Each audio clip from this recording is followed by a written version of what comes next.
recognition. All right, everybody. We're here for a public hearing on Tuesday, September 19th, 2023. The City of Cotulla City Council will meet for a public hearing on Tuesday, September 19th, 2023 at 6 p.m. at the Alexander Convention Center or Conference Room 290 North IH 35 Exes Road, Cotulla, Texas 78014. Members of the public will be allowed to participate, ask questions, and comment on the proposed budget. A copy of the proposed budget may be inspected at City Hall, 2002 South Main Street, Cotulla, Texas 78014 by contacting the city secretary at 830-879-2367 during weekday business hours. This item number 1, open public hearing. A, discussion and proposed municipal budget for fiscal year 2023-2024.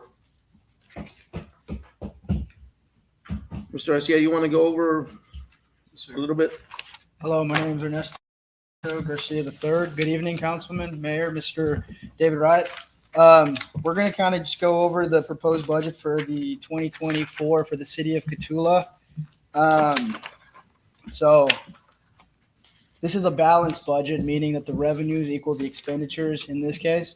And the numbers that we've kind of put together for the revenue and expenditures, we used historic numbers to determine the numbers that we were going to use in 2024. David and I had meetings with some of the department heads to go over some of the expenditures, and we talked and we kind of put like what we wanted to prioritize and what we kind of wanted to hit first in this next upcoming year. And so we kind of just adjusted accordingly. But other than that, is there any other questions about the budget that anybody may have? There was minor adjustments to the budget, nothing dramatic compared to the prior year budget. I know last year there was a 10% increase in salaries. This year it was a 5% increase. Part of the motivation to that, of course, is that our healthcare insurance rose 17% per employee. That put a pretty big strain on us as far as giving benefits or a bigger raise to the staff. Yeah, inflation's kind of going up too, so that cost of living adjustment's just kind of keeping up with what's going on. Yes. Everything keeps on going up, huh? Yes, sir. So some of your equipment pieces we looked into, they're double the price of what they used to be. A lot of your parts for water, wastewater, same thing. 5,000 worth of parts is running between $10,000 and $14,000 at this point. Things have changed dramatically, and it's just made it hard for us to maintain.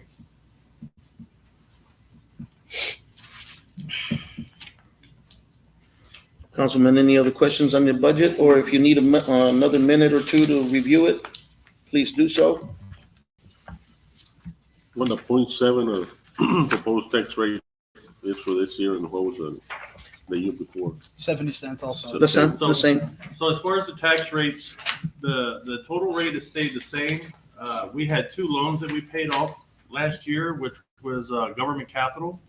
And I think that between the 2 of them, it totaled about $120,000, which made a 3% decrease in the debt service in the tax rate. But we turned around for operation and maintenance and rose at 3%. To stay at 70. The recommendation was for us to be more aggressive with the tax rate. And at this point in time, the transition, I thought we weren't going to do it this year. And that's due to the cost of living, increase in pay, and also equipment being more expensive, materials being more expensive. Right. So we had to increase it by a little bit instead of getting a little bit of a break there, which we would love to do, but unfortunately, everything going up didn't allow us this year.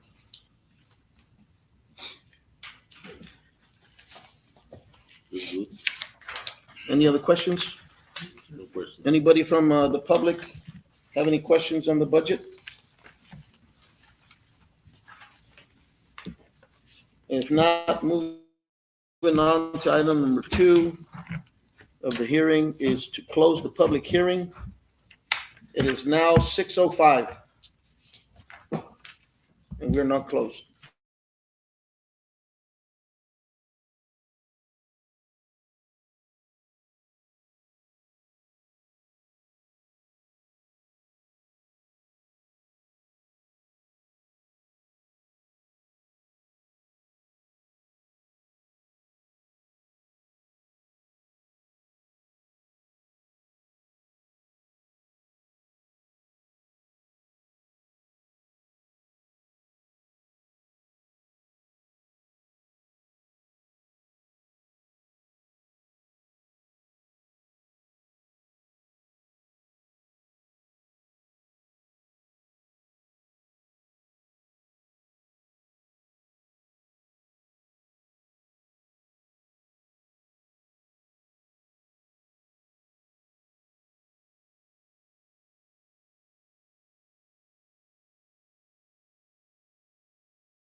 Mr. Technician on your cue.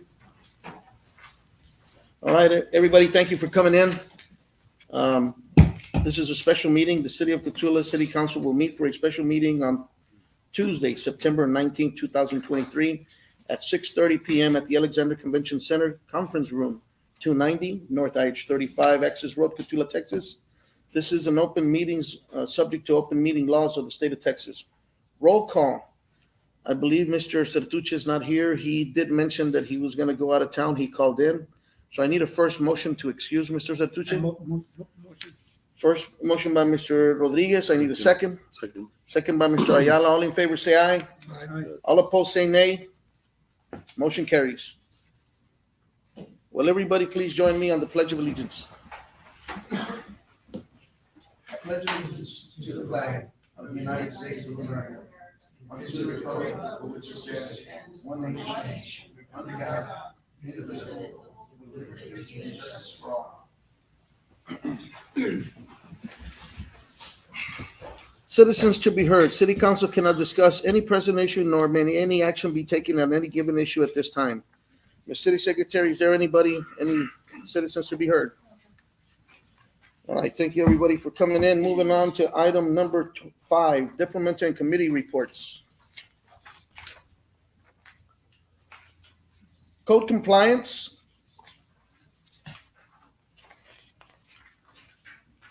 Our code enforcement officer that we had vacated his position. Ms. Juanita Fonseca approached me and asked me if she could take care of the responsibilities of code enforcement, code compliance. We agreed. She's attended a class already on code enforcement, which she completed Friday last week. Yes, sir. And here she is. Good Thank you. evening, Mayor and Council. For code compliance and special projects, is it okay if I open that one up as well? Yep. So on both of those items, I did submit the report in the packet, and I'm here before you if you have any questions or comments. I just want to add on the nuisance violations on Pole Street. Both of those have been cleared as of today. Excellent. So if there's any question or comments. Councilman, any questions on code compliance? No. Special projects. Ms. Juanita, once again. Also, on special projects, the report was submitted in the packet, and I'm here before you in case there's any questions or comments. So, I've been actively working on both. So- Can you say a little bit about the special projects? So on special projects, I'm currently working on the Cristo Rey Cemetery. On that one, I have made contact with Mr. Bell of the Baptist Church, and I have not been able to make contact with the Catholic Church. And then as part of my report, I did include a suggestion for the council to begin working on someone they want to appoint on behalf of the city of Cotulla to the management committee for the Cristo Rey. So this came about, the Cristo Rey Cemetery, there is a court judgment between the city and the county that requires the city and the county equally to maintain the Cristo Rey Cemetery. Each side has responsibilities as far as maintenance. On our part, we have to establish a board of directors to manage the cemetery and take care of pretty much every operation of the cemetery. The city's also, their obligation is to maintain the utilities at the cemetery as far as the water supply.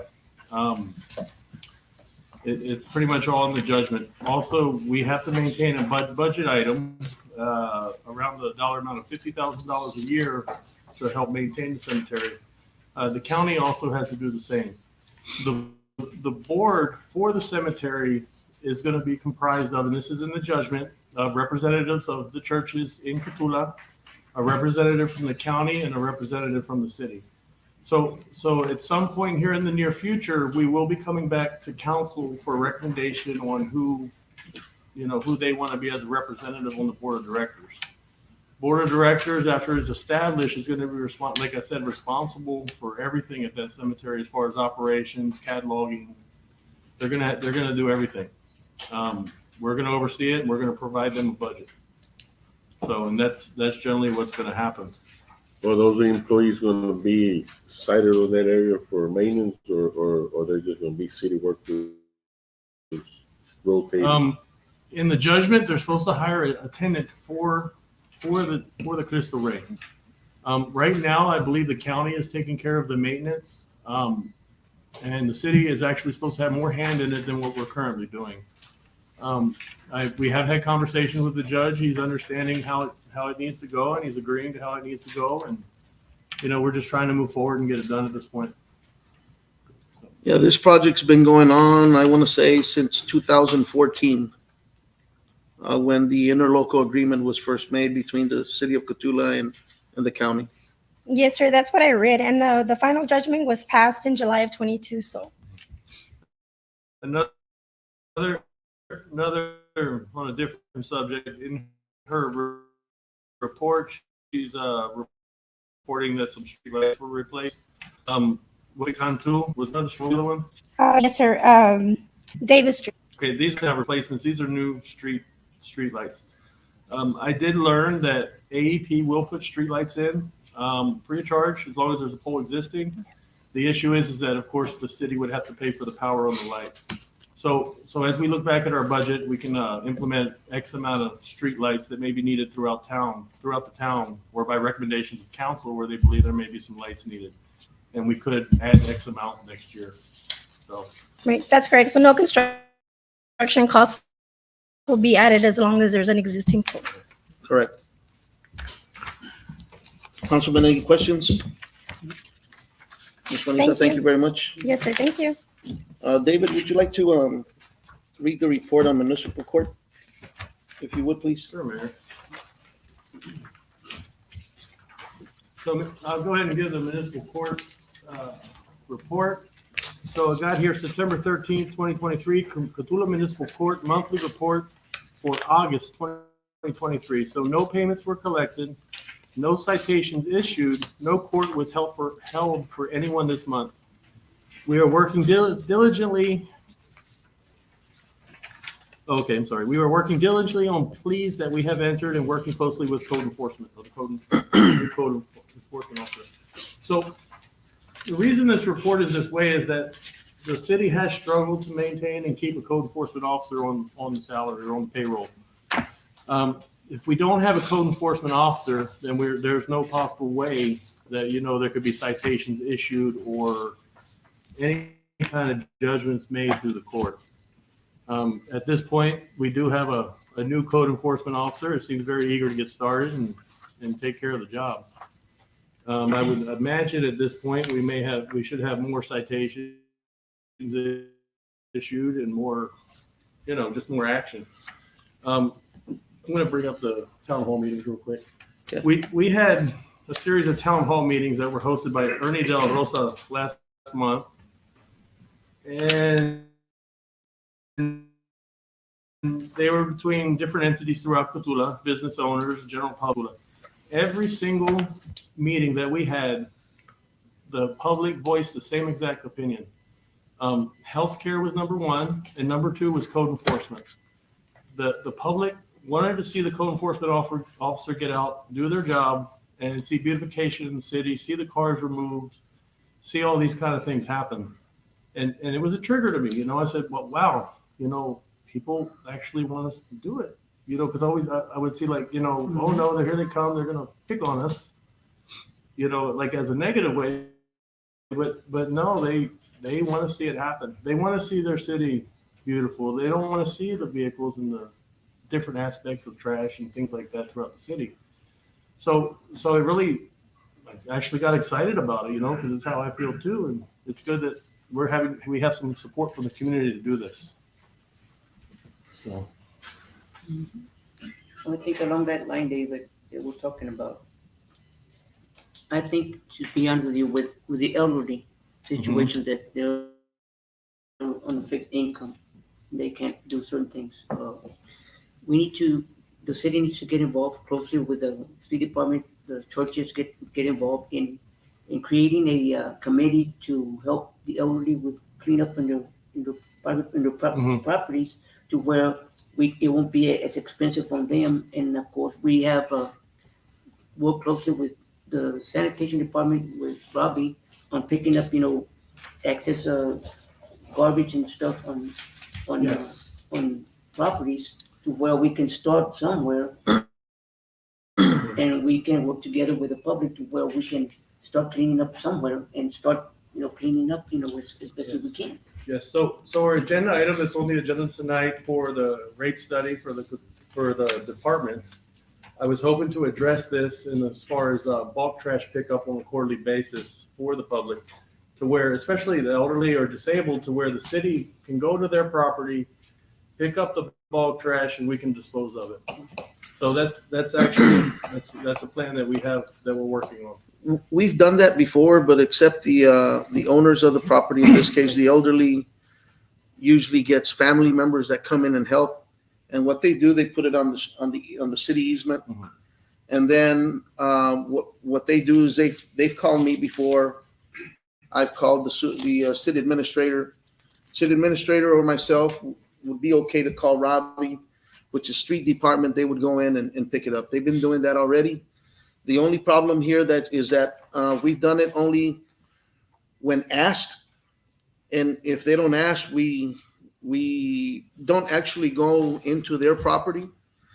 So that's one of the reasons why they get family members to go in and they clean their yard and bring it out to the easement, and we take it on from there. But what we have done when there's a storm or heavy winds that come in, trees tend to break and fall. That's about the only time where we see elderly people, or you don't even have to be an elderly. If the tree is so big, then the street department has actually gone in and helped them out as well.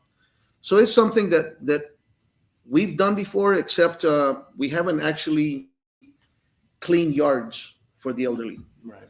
And if that's something that we are allowed to do, which, by the way, we shouldn't step into private properties. Yeah, I think, I think that we are doing the right thing, but if they sign something that we can actually, they given us permission to do that, then so be it. So generally through code enforcement, if there's a citation issue and there's no action, there is a point where we can go in, but there would be a charge. Bulk trash pickup, generally the trash would have to make it to the curb, Mhm. and then we could go and pick it up. We're looking to do this on a bigger scale as a campaign, to where every 3 months or 4 months, we offer bulk trash pickup for the city in general, just to clean up the entire city. Yeah, and that's the trash-o-ramas that we've had, and I know that, some of the elderly don't have that luxury where family members have actually moved away, they're by themselves. There's very few of those, and we definitely can intervene and help. But they do have to sign something that we're not responsible for anything that happens while we're doing that, because we don't want to be responsible. That's one of the reasons we don't step into private properties. When we get into the portion of the rate study, I'll explain why we haven't been so proactive with it. But we have been helping as much as we can with that. Any other questions on code compliance, municipal court? If not, moving on to the water and the wastewater.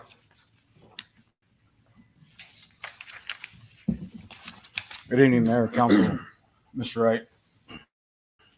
For the water, for the month of August, the aquifer is sitting at 543 feet. Our daily month for August use was 47. We pumped 47,032,000 gallons with a daily demand of 1.5 gallons. The water department has replaced the line on Coronado and Main, going up to Dilly Lane. There was an old line, and so before they paved that road, we went ahead and replaced that line there. Did you replace that with a 6-inch, a 4-inch? Yes, sir. It was a 6-inch. Excellent. And, you have any questions? That's pretty much all I have right now on the water. On the wells, or how are we doing on the wells? We've had some issues with minor issues with well 9. We had our booster pump that feeds chlorine.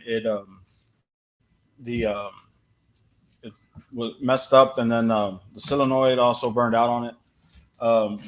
Found out it was the wrong solenoid, so we have some in order. They should be here Friday. Last night it blew out one of the threads, the male adapters in the pump. So I was able to turn it off this morning when I got the call. The sheriff's department called it in, said there was water running. So from the skate, I just went ahead and shut it off. So we got the parts. Jesse fixed it this morning, but I have the right parts because that pump puts out 200 psi, and Schedule 40 is only rated for 150. So at the time, so that's what we used. But when I was in San Antonio, I picked up the right parts that we needed. So we'll get that corrected tomorrow. Pump for treatment has to overcome the pressures from the water well and from the system. So the pump is put in place. It creates 196 psi into the system. The type of PVC that was in place was Schedule 40, which is rated for 125 psi. And at that, it causes problems. Same thing with the solenoid that was in place. It was rated at 125 psi. These are parts that were originally installed. It is a fairly new well, and they were installed with that parts. Jimmy is correcting it, and it is operational at this point. So tomorrow it could blow out again, though, being that it's not the right pressure rating. Yeah. You did get the parts, you said, right? Yes, sir. I did get the parts. So tomorrow, hopefully, the way my schedule looks, probably after lunch, I'll have a time to work on it. Yeah. So as long as everything runs smooth. On the water levels, are we okay with the water levels? And all the- Yes, sir. So well- far, we are. We're actually looking at. I haven't had time to talk to Mr. Wright about it, but we're right at the stage 2 mark. So just So let everybody know as that. far as, I'm gonna put it out there too, as far as the stage 2, this drought contingency plan may need to be revisited. We have made a lot of changes over the years, and we have 2 new wells in place, and we do have pumps lower than what they used to be. So this is something that may need to be revisited. We may need to change the numbers, the depths on the wells. Right now, the stage 2 at 540 is not a huge of concern as it would have been 4 years ago when we were in a different situation. Yeah. So, and that's where we're at. How's the temperature holding up of the water? It's still hot. Lord knows that it's hot. It's hot. Yes, sir. It was. I'll tell you, when I first started, I was like, it was a big difference compared water from the Carrizo to the Edwards. It's a big difference. But I'll tell you, when during the winter, it feels good. It's compared to the Edwards. it's not a combination of the pressures and the heat. No, sir. Okay, I just wanted to make sure that's not an issue because it could be. I think LaSalle County is only one of the counties that has the water coming out hot from the bottom, right? Yes, Hot sir. springs. Hot springs, which is good. Any other questions on fresh water or just water? Councilman? Wastewater? All right, on the wastewater, we have the sewer line, the airport sewer line, same as last month. The contractors, we're waiting on them to bore under 97 down to the airport, down the airport road. That way they can get that completed, and then we begin our punch list on what still would need to be repaired. But they have been working out there hauling the dirt off, and I noticed that they have also put some concrete around some of the manholes. Just to touch a little base on what happened at Love's last week, there was their contractors tied in the sewer, the Love's sewer wrong, which was just going around in circles. It would go down to the lift station. When it would pump, it would just come right back. But they did get it corrected. Now it's tied in to the front of the force main. So that is back up and running. That was not a city fault. That was the contractors. So I did inform them when they were doing that to give me a call so we could have our guys there. But when I was talking to the superintendent last week, he said, "Man, he's the eighth one there." So by the time it all comes down, that was lesson learned. But it's working now. Yes, sir. Now it's back up and running. Excellent. Any other questions? No. Councilman, any other questions for Jimmy? Not, Jimmy, thank you very much for that report. Moving on to gas department. All right. On the gas, there were 7 leaks that were reported. We repaired within the same day. Right now, we're also working on the leak survey, changing out repairing those leaks. The market for the month of it's supposed to be August was $3.85 per cubic foot. 2,188 feet went through the city gate there. So that's what I have here on the gas. If there's any questions.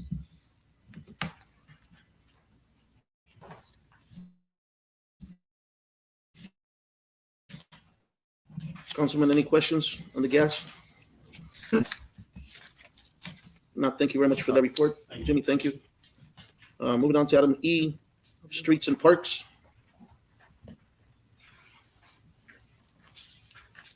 Good evening, Mayor, City Council members, Mr. Wright.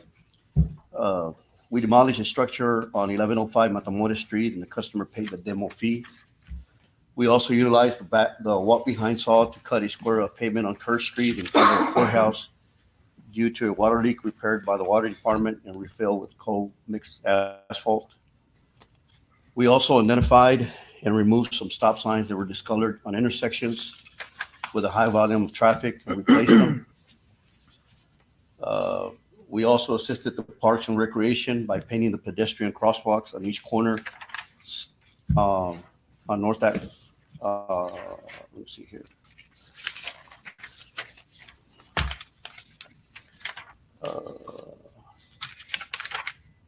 We painted the crosswalks on each corner since the school was to commence, so we painted those. We also cut the grass on the exit service road on IH-35 and removed grass embedded in the sidewalk. And then this morning I met with Scott Hass, manager of the Union Pacific Railroad, who granted us permission to cut the grass on their easement adjacent to the railroad tracks on Front Street. So we're going to try to start that project as soon as possible. Any questions? I got one thing to add to the report.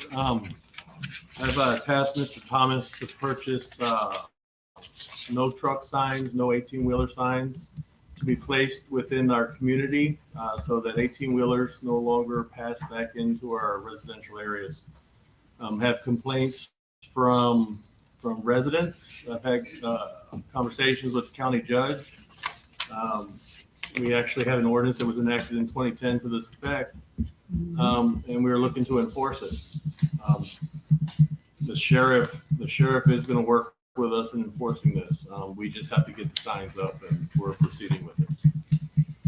Excellent. So I think the biggest issue that I recognize is going down Dobie Road towards Southwest Lane. I believe there was water haulers that were running up and down the road there. There are some parked on our city streets, which, of course, we have a lot of new city streets that was funded by TxDOT through the county, and they are not designed to hold that kind of weight on them. So you put those heavy trucks on that street, and it's going to destroy that road. I believe what I saw at Commissioner's Court, the county is about $12 million in on the roads that have been improved within the city. So it is very important to maintain that infrastructure and keep the heavy vehicles off of it. They've been ordered, sir. Okay, So I'm just waiting for the shipment to come in. thank you. Councilman, any other questions for Mr. Thomas? No, sir. Thank you very much for that report. Sanitation.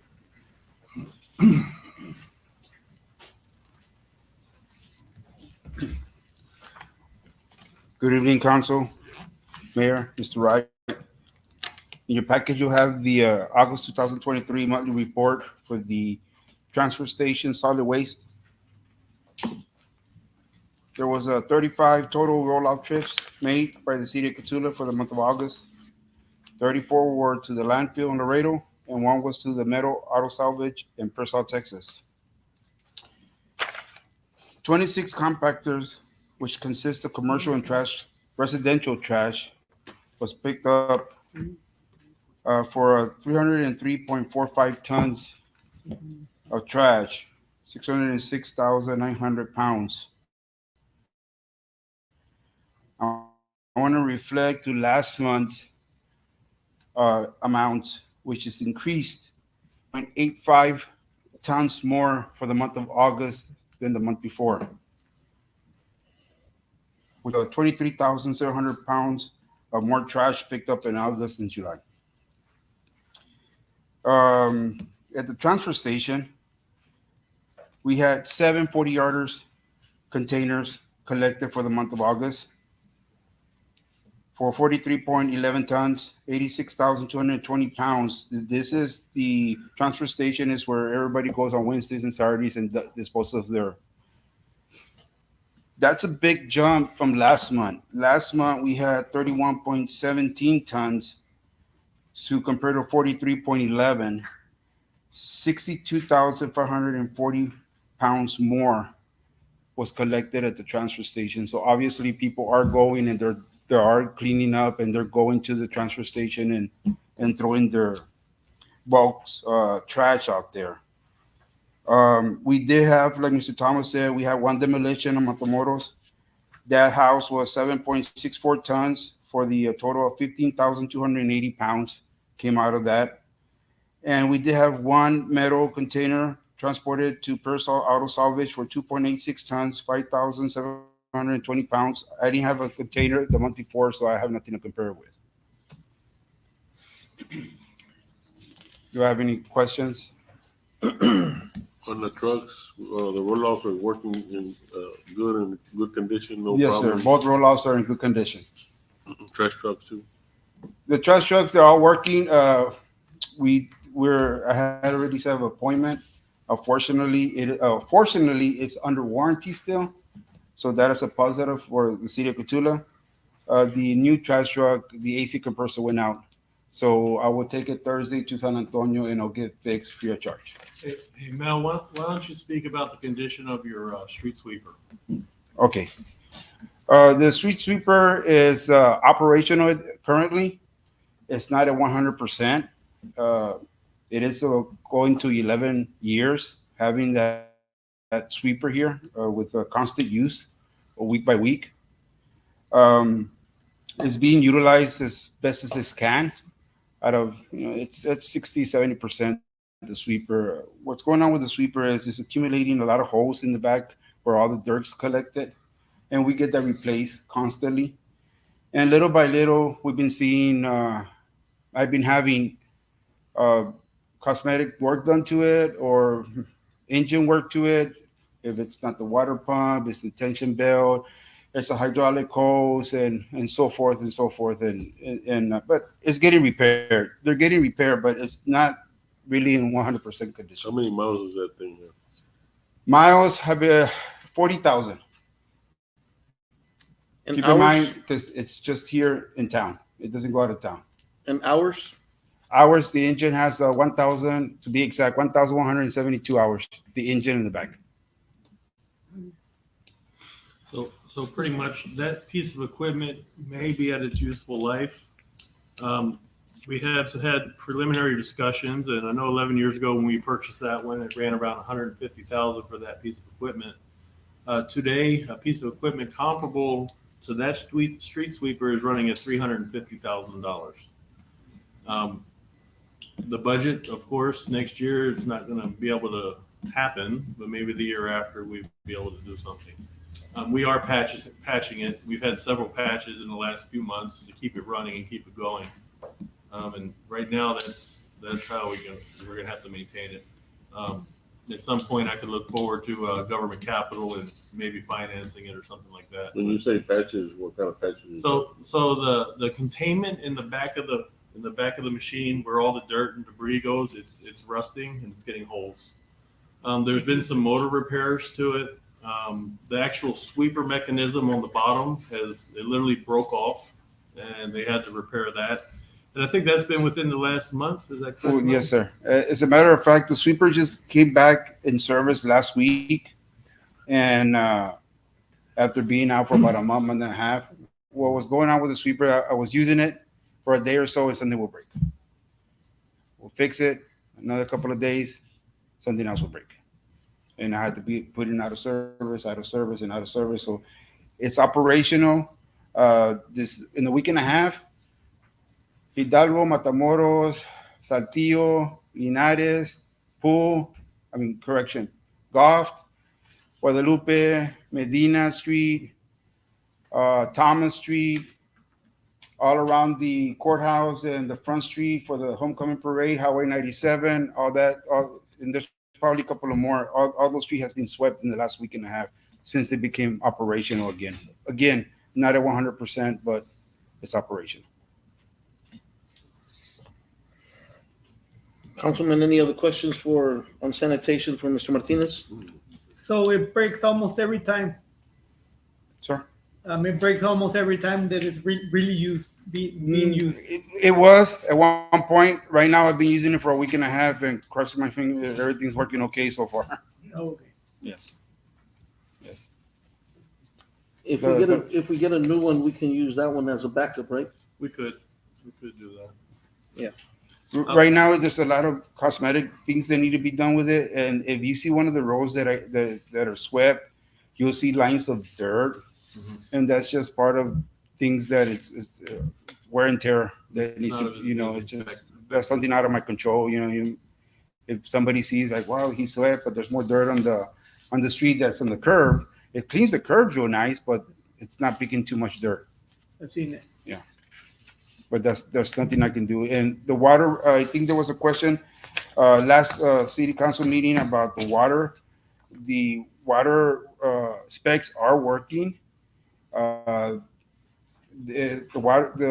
sweeper holds 300 gallons of water, and it has little specs. So as I'm sweeping, the water's coming out. But being that there's a heavy dirt around Cotulla, no matter what we have, we can have a brand new sweeper, and it's still going to do the same. You're going to see dust all over the place. Those are designed. The only sweepers that don't do it, the dustless, and they don't recommend those for public roads. Those are mostly used for the airports and parking lots and stuff like that. They won't sell them to cities or government agencies. Those are dustless, so you don't see no dust, but you're talking that's probably over $250,000 and higher, and they're not recommended for public roads.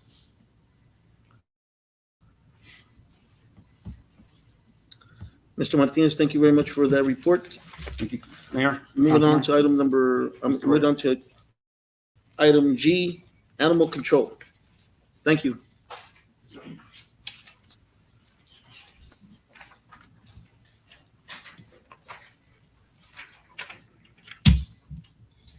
Good evening, council members, Mayor and Mr. Wright.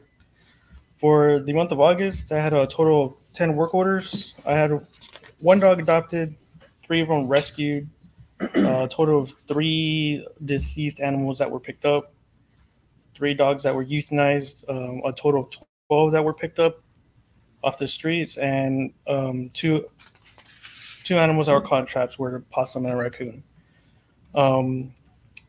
Kennels are cleaned and sanitized daily, and dogs are also fed daily. And that's all I have for my report. Okay.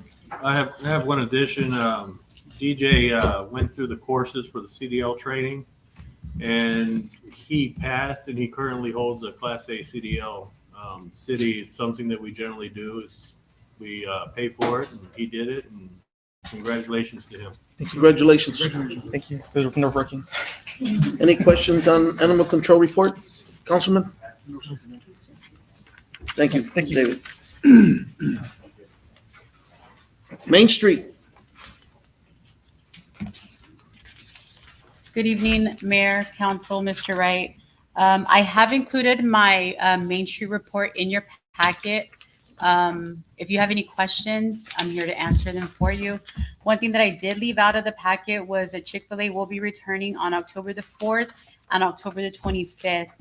And just a little bit about Chick-fil-A is that Cotulla was the top 5 in first day sales.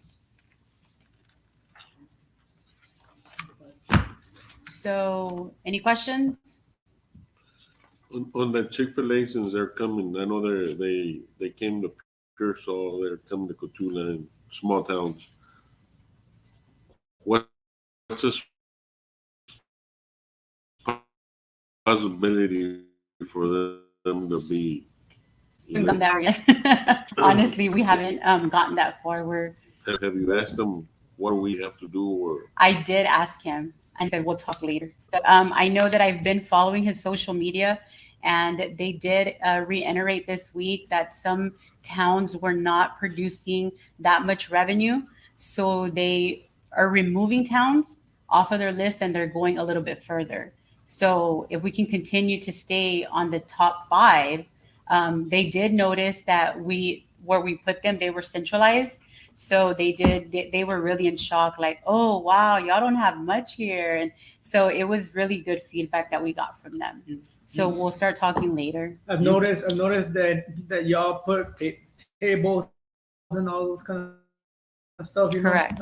Can y'all keep on doing that? We can. It's just the hospitality is very different. That's one of the biggest things that we got is that the hospitality was very different. We did have the sheriff's department out there that day, just pretty much keeping traffic going.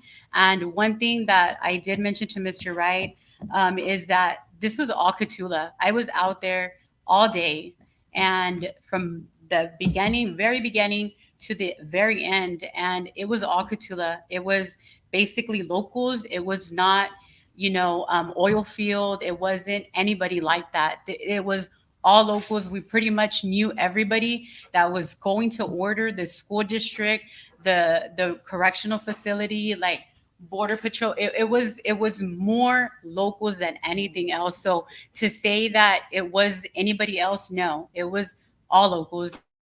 And I will give that much credit to Cotulla. I had mentioned to you at the beginning about how many restaurants the gentleman owns that owns the food truck. Correct. What was the number? 17.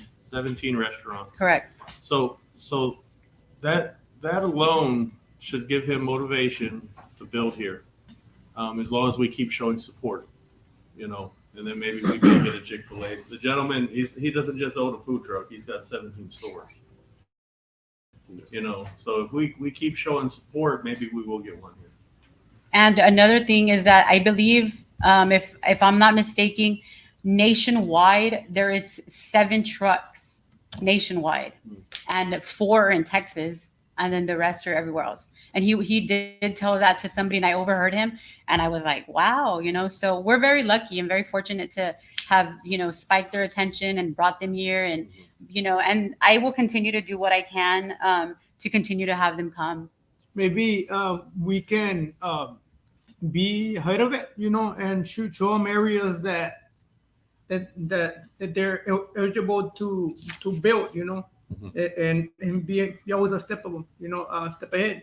We can do that. And while he's here, someone can show him, hey, what we have here that is buildable, and Yes, we because can that day. work with them.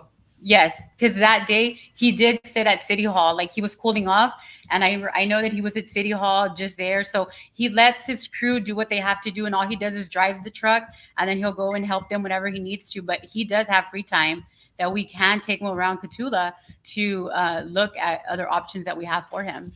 Can we, David, make a plan? Like to find as soon as possible just areas. And just show them. So one thing we're very fortunate about here is that other places don't have quite as much as we do. Is we actually have open land with infrastructure in place. Yeah. So that's very attractive to people that want to build a business. We have the Kimosabe project. We have Garden subdivision. We have the airport area, which all has infrastructure in place already. And when businesses come and they look to build, they're looking for that.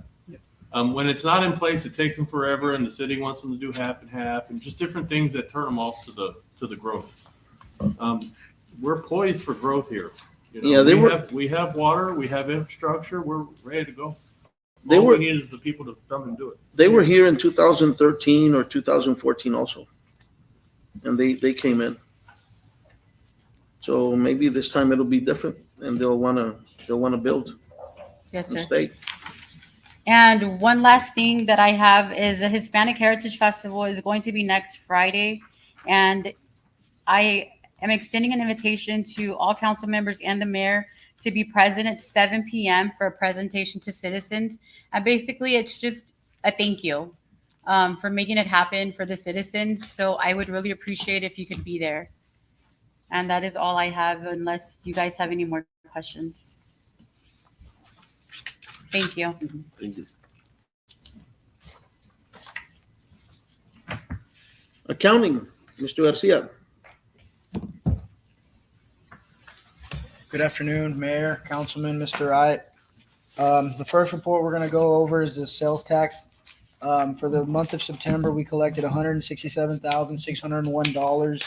For the fiscal year, we collected $2,467,463, which is 36% higher than what we collected last fiscal year. On the next page is the hotel motel tax collections.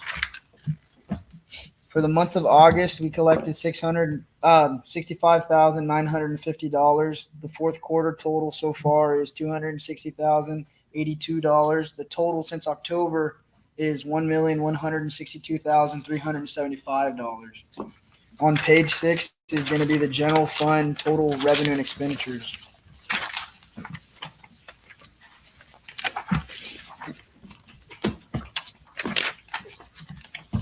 For the general fund, the total revenue year to date is $2,886,443. Total expenditures are $2,676,298, which gives us a net income of $210,144. On page 9 is going to be the water and sewer revenue and expenditures. For the total revenue for the water and sewer year to date is $1,944,696. Total expenditures are $1,440,205, which gives us a net income of $504,491. On page 11, it's going to be the municipal gas totals. The total revenue for the municipal gas year to date is $368,523. Total expenditures are $283,578, which nets the city $884,944. On page 13 is going to be the solid waste revenue, total revenue and expenditures. On page 13, sorry.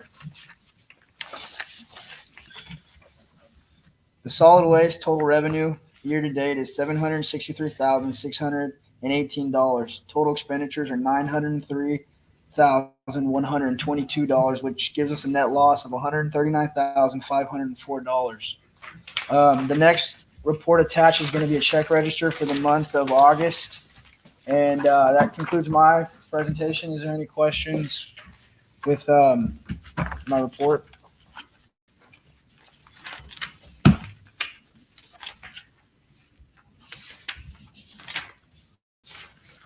Councilman, any questions for Mr. Garcia?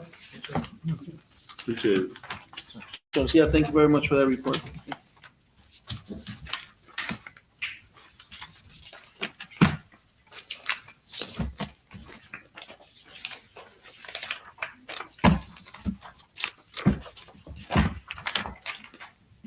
Building and maintenance.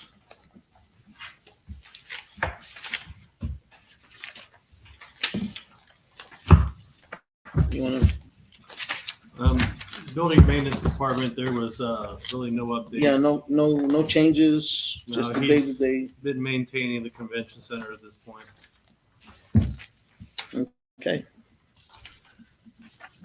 There's no other questions, Councilman? Moving on to item number 6, approval of minutes, August 10th, 2023.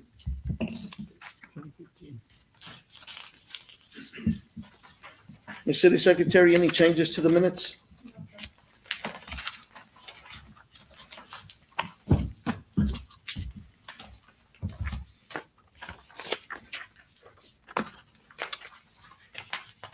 Councilman, if you've had a chance to review the minutes, I seek a first motion to approve item number 6. I motion. First motion made by Mr. Rodriguez. I need a second. Second.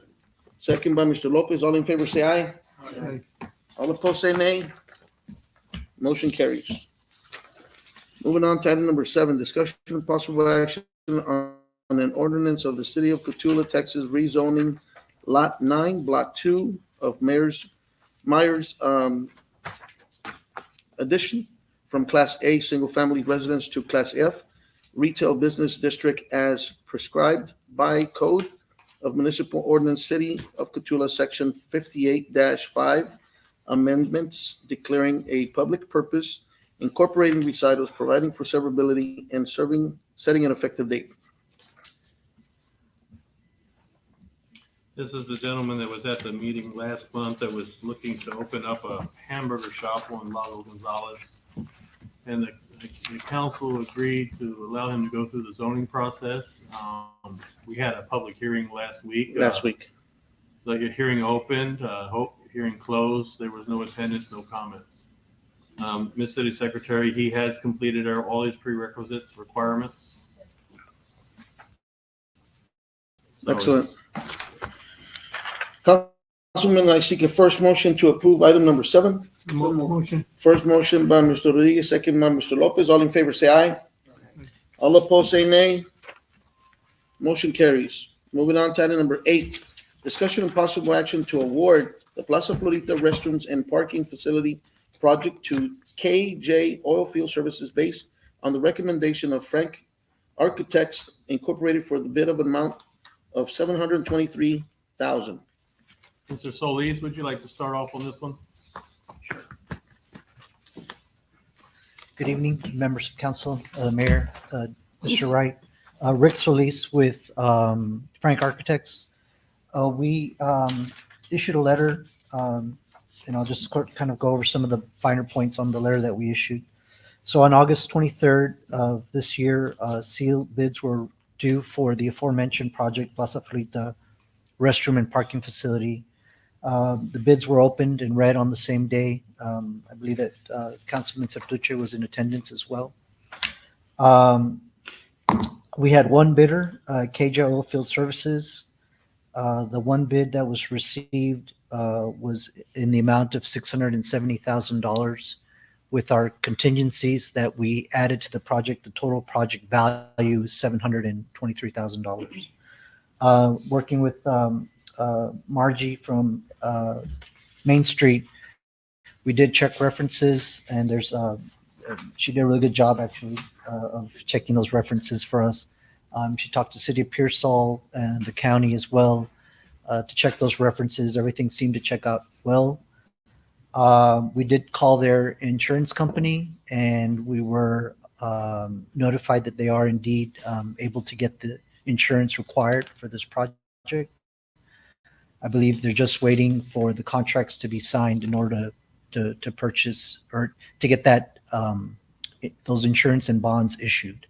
So that all looks very well. I did have conversations with the contractor over the phone to discuss the project scope. I was assured that everything that was in our drawings and our specifications are included in this price. So with all that said, we're ready to move forward. If this motion is passed, we'll start preparing a notice to proceed and then schedule a pre-construction meeting to be able to begin the process on this project. I'm here to answer any questions if anyone has any. Are we gonna have any inspectors on that? For what's being built? So as far as inspectors, generally, when we have a project, the engineering firm or architects will do site checks and inspections. City inspection, Annabelle Ramirez, as far as building code and electrical plumbing, she will maintain and check those aspects. I do want to bring up, we went out on bid on this prior, and this bid came out at $1.3 million. Our estimated amount was within the $700,000 to $800,000 range, which Mr. Montes is within that range. And like Mr. Solis said, we did check all his references. Everything came back great. There's been a need or there's been a desire from the public and from this council to use somebody that's more local. Mr. Montes is out of Pearsall. He's local. He has agreed to use local contractors when available to complete the task. As far as my recommendation or the city's recommendation is that we go ahead and award it to him. I have seen, we've had other contractors come in that were very well vetted, and we've had issues with them. So either way, there's been issues in the past. And I think it's worth it. As far as this project has been in the works for more than a year. I am wrapping up this project. Most of this was completed by Mr. Dovalina. After this project commences, I am looking to reestablish the Plaza Florida Advisory Committee, which was in place, and I do gather that they had one meeting and then it ended. Once we get this under construction, this is of course coming out of hot tax, we get this paid for, I would like to move it into the park, the Plaza Florida area, the Guadalupe Hall, the Ennis Building, and the Dora Store, and start doing renovations there. The advisory board that is supposed to be in place, I would like to have them in place and making recommendations to this council versus me making a recommendation to the council.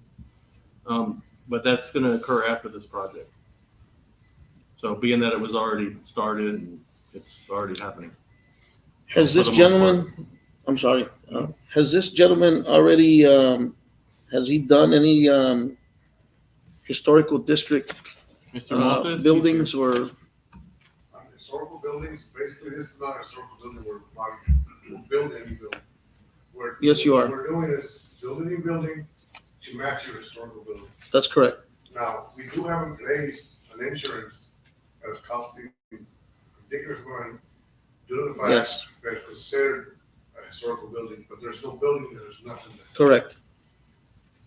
But you're gonna do whatever Whatever is necessary for the you. architects, yeah, to make it match. Okay. That was also mentioned in his references. If I believe you have a page in there that Mr. Montes went above and beyond, and he always satisfied every issue or condition that may have been substandard in their opinion.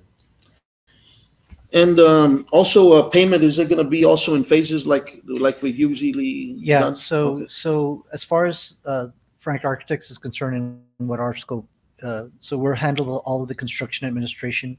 We don't necessarily do inspections, but we do field observations. When like the foundation is ready to be poured, we'll get our engineer out here to make sure everything's done properly. And we'll be reviewing we'll review the applications for payment that they submit. We'll review them first and sit down and make sure everything's clear before we present those to the council for approval. Councilman, any questions? I have a question. The only thing that I'm asking for is that the contractor and the engineering firm and the city administrator be on along the same page to where if there's any problems anywhere that we address the problems immediately if there's an issue. That way we don't have to we have to stop the project or wait for a longer timeline to complete this project. So we've had that issue before. This is just what I want to address at this time. Yeah, I don't, like the gentleman said, it's a brand new building. I think the only thing that could happen here is something to stop the project for a little while, and then it'll commence again. That's what I think. Since we're not waiting on the historical commission to come in because it's a brand new building, so that usually is the stopper, so. I would like to add that, I mean, obviously, we're still seeing some delivery issues with materials. So in my opinion, that might be the only thing that might, just availability of things, but it's getting I think better. We've been, Can you let the council know the amount of time that's in the original contract to complete? If I'm not mistaken, I believe it's a 300-day, so it's about 10 months, more or less, is So the that should contract be time. More than sufficient. So I will, as mentioned, once this gets approved, we'll right away set up a pre-construction meeting and get that notice to proceed issued so that we can go over all the parameters of what we expect. and once we approve this tonight, we will get copies and whatever we need for him being bonded, right? Your company being Yes, bonded yeah. and the insurance. For the most part, it takes between 5 to 10 days for the bond to set in place. Yeah, that's not a problem. Yeah, And also, it takes right about 8 days for my insurance to cover the city of Futuro. And we do carry $9 million Fair enough. insurance, which is way over what we. fair enough. Councilman, if there's no further discussion, I seek a first motion to approve item number 7. First motion by Mr. Rodriguez, second by Mr. Lopez. All in favor, say aye. All opposed, say nay. Motion carries. Thank you, sir, very much. for coming in. Thank you, Mr. Montes, also. Congratulations. Moving on to item number 8, discussion and possible action to award the Plaza Florida restrooms parking. Okay, we already did that. Sorry about that. Moving on to item number 8, discussion and possible action. Number 9. 9. I'm sorry, number 9. I said number 8 again. Huh? I'm stuck in number 8 now. Second to me. Moving on to item number 9, discussion and possible action on an invoice estimated number 6, submitted by T Construction LLC in the amount of $74,849.79 for the Cotulla LaSalle County Airport Sewer Main Project.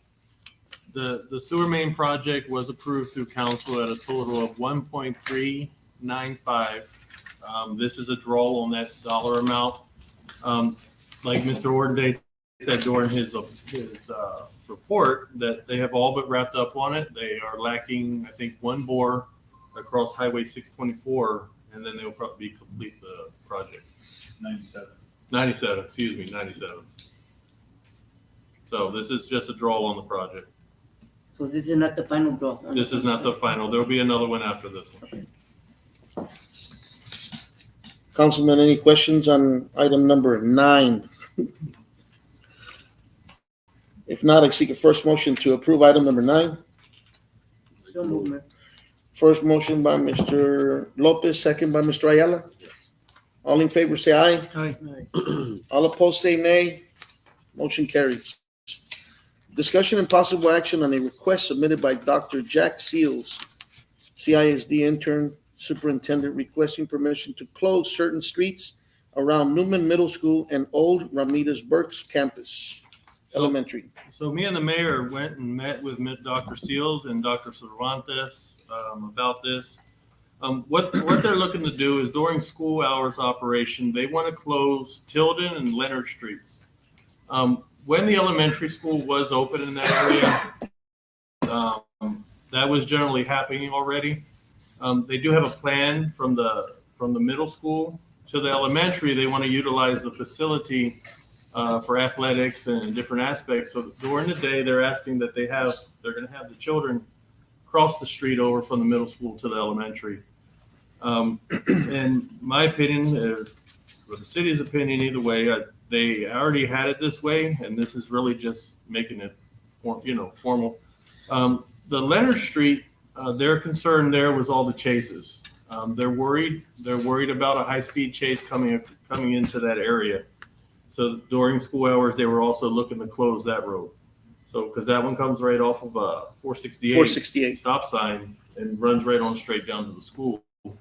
So they just really want to put in some security precaution there to keep the children safe. And that's what they were looking to do.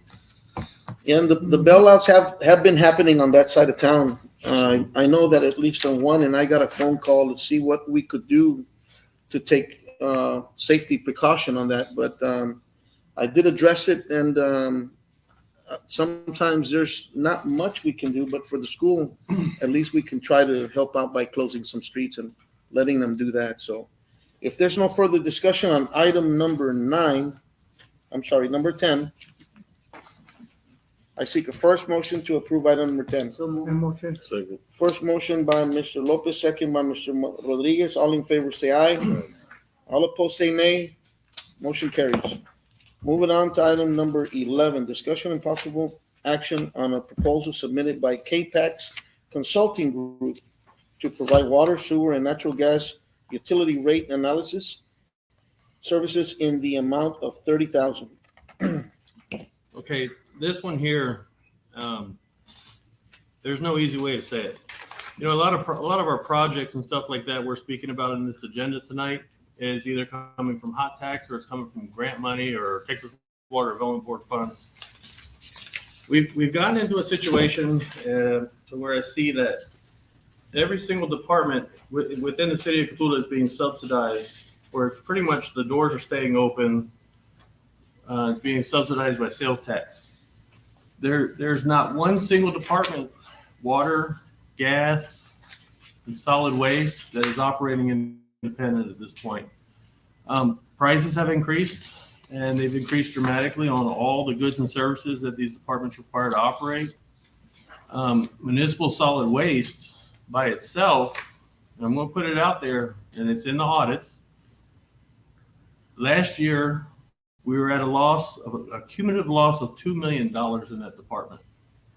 This didn't happen in 1 year. It's happened year after year after year. Council, the public have all asked me for improvements, different things that the city needs, or roads, or we would like to see trees, or we'd like to see different things throughout the city.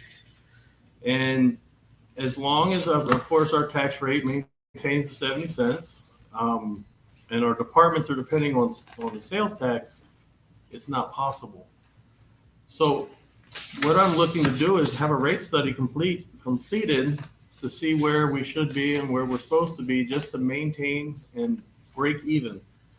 If our departments break even, we've like other cities that have things that are done and beautified, free up their sales tax, and we're able to do the things, especially the roads. There's a lot of concerns about, even today, there's concerns about conditions of roads, and some roads that are still dirt, which they are. Beautification of Front Street, different things like that we're not able to complete, unless, of course, we have a grant or we have something like that. We brought up tonight about having a bulk service trash pickup, but how do we do this if we're $2 million negative in our municipal solid waste? Last week I had a conversation with Mr. Dovalina, came in with me for the day, and I had conversations with him about this, and at the end of the conversation, he agreed with me. He said, yes, I know it was let go, and it needs to happen. We have to do something. If I do nothing now, we're going to continue the way we are, and we're going to continue to decline our finances. And I really wanted to bring it up at this point, not 2 years down the road, and everyone look at me and say, what did you do? You know, because it is something that has needed to be addressed. Keep in mind that for the past 3 years, our tax rate has been 0.70. Correct.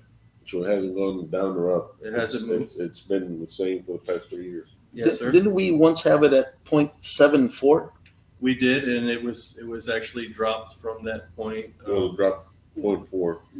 Yeah, so not being that we paid debt service or we needed less money for operation and maintenance, but it was just actually dropped.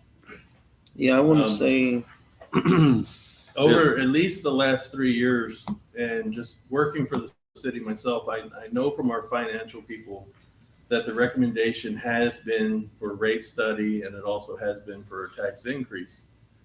We haven't done it, and we're just squeezing tighter and tighter and tighter, and we're getting to a point where it's going to turn into an issue. And we apologize for not having the rates that were done in 2018. Yeah, so that was actually a 5-year plan. It was done in 2014 and approved through council in 2014. Mm-hmm. Of the 5 rate increases, 4 of them were implemented and 1 was not. The 2018 implementation of rate increase never happened, and I don't have a reason why it didn't happen, but it just never did. And so we're in the same boat again. And Can you keep in compare- mind, Can you compare daily and Pearsall rates with our time? Like, Absolutely. So, Yeah. so in the lobby at City Hall, and I probably should have brought them, and I Yeah. can bring it next meeting. I have two charts to sort of show a rate comparison compared to all the cities in our region. For residential rate, we are the lowest in the region.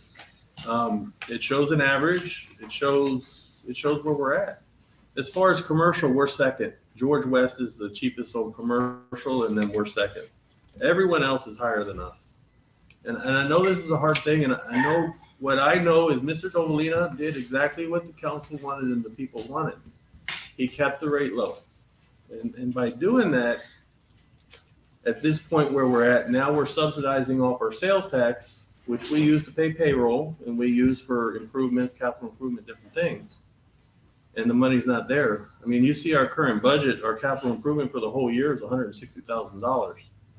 You know, that's, but I can't do nothing with that. Basically, another way. years ago, the equipment that we were using on the infrastructure, it was lower or priced lower than what we are at this point. Correct. And just like So I it's mentioned, double and triple some It has. certain areas. what we were paying in $5,000 in water parts, we are now paying $10,000 to $15,000. So, and we've shopped around, but it is the way it is, you know, and you're not finding anybody cheaper than where we're getting things. and every time we go up, we don't go up drastically to where you're like, wow, it went up like $30 or $40 or $50. That's not what we're looking for.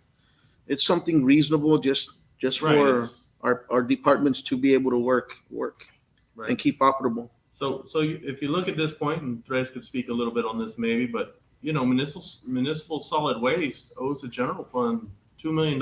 There's IOU sitting there, you know, when IOUs don't help anything.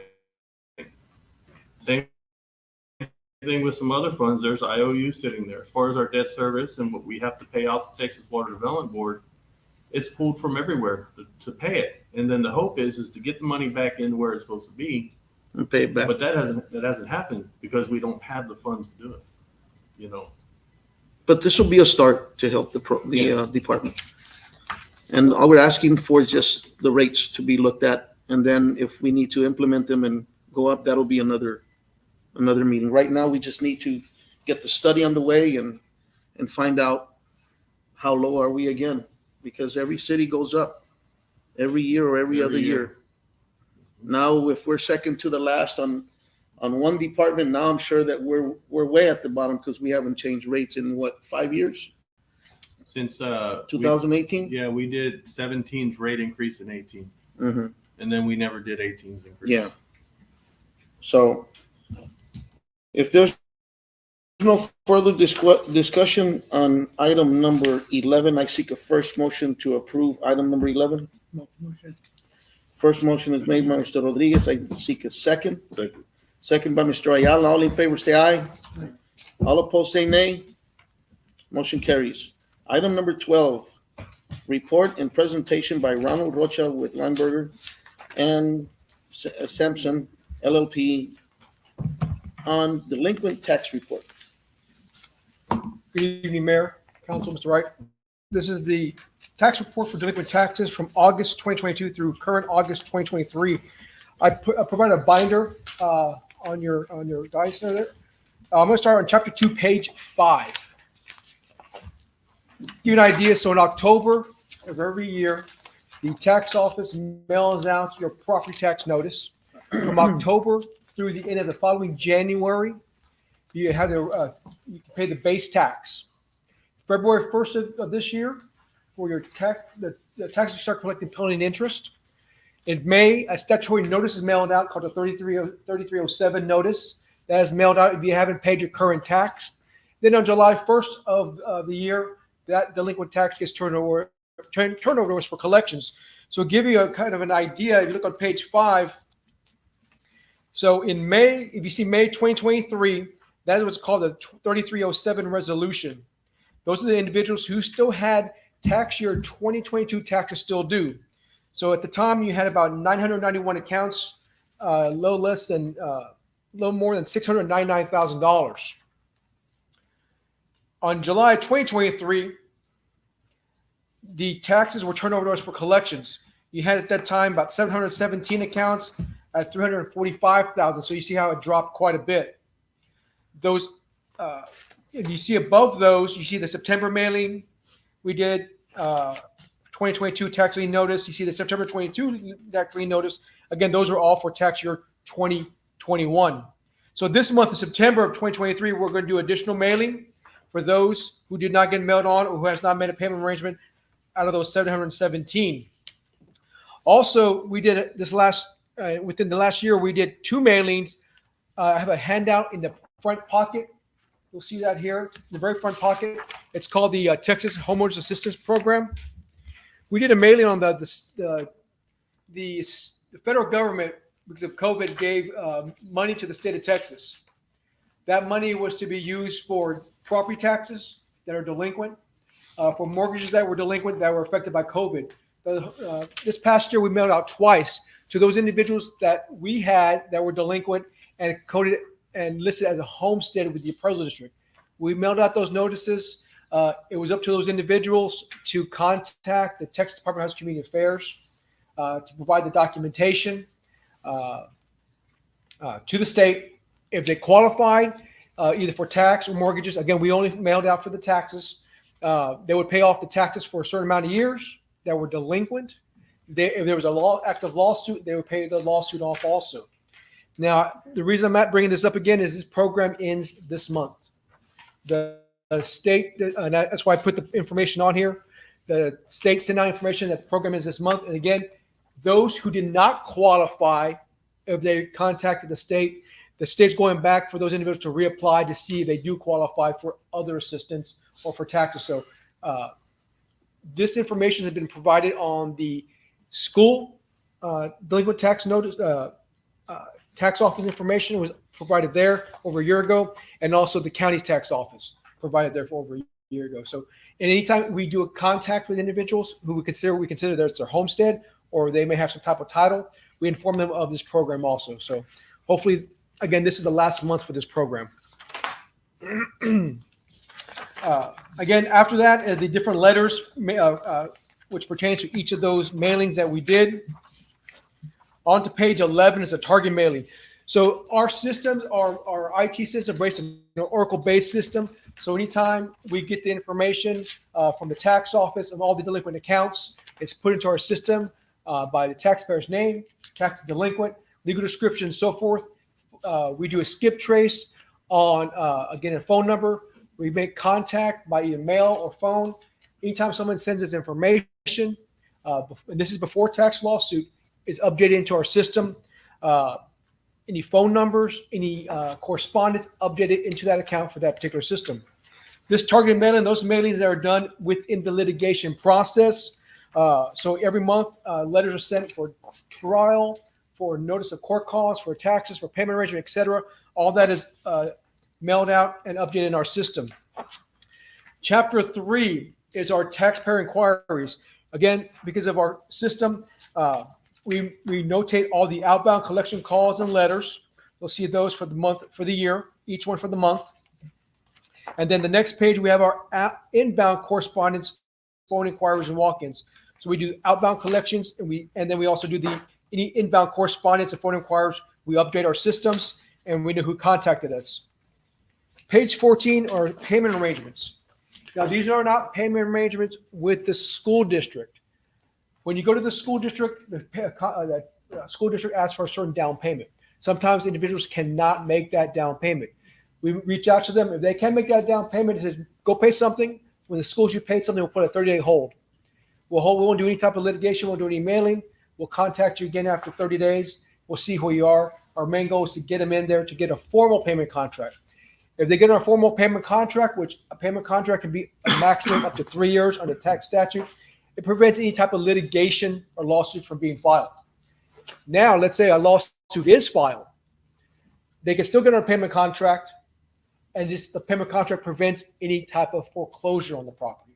So long as they have some type of payment contract with the tax office, it prevents either one, pre-lawsuit, any tax lawsuits, during a lawsuit, any foreclosures.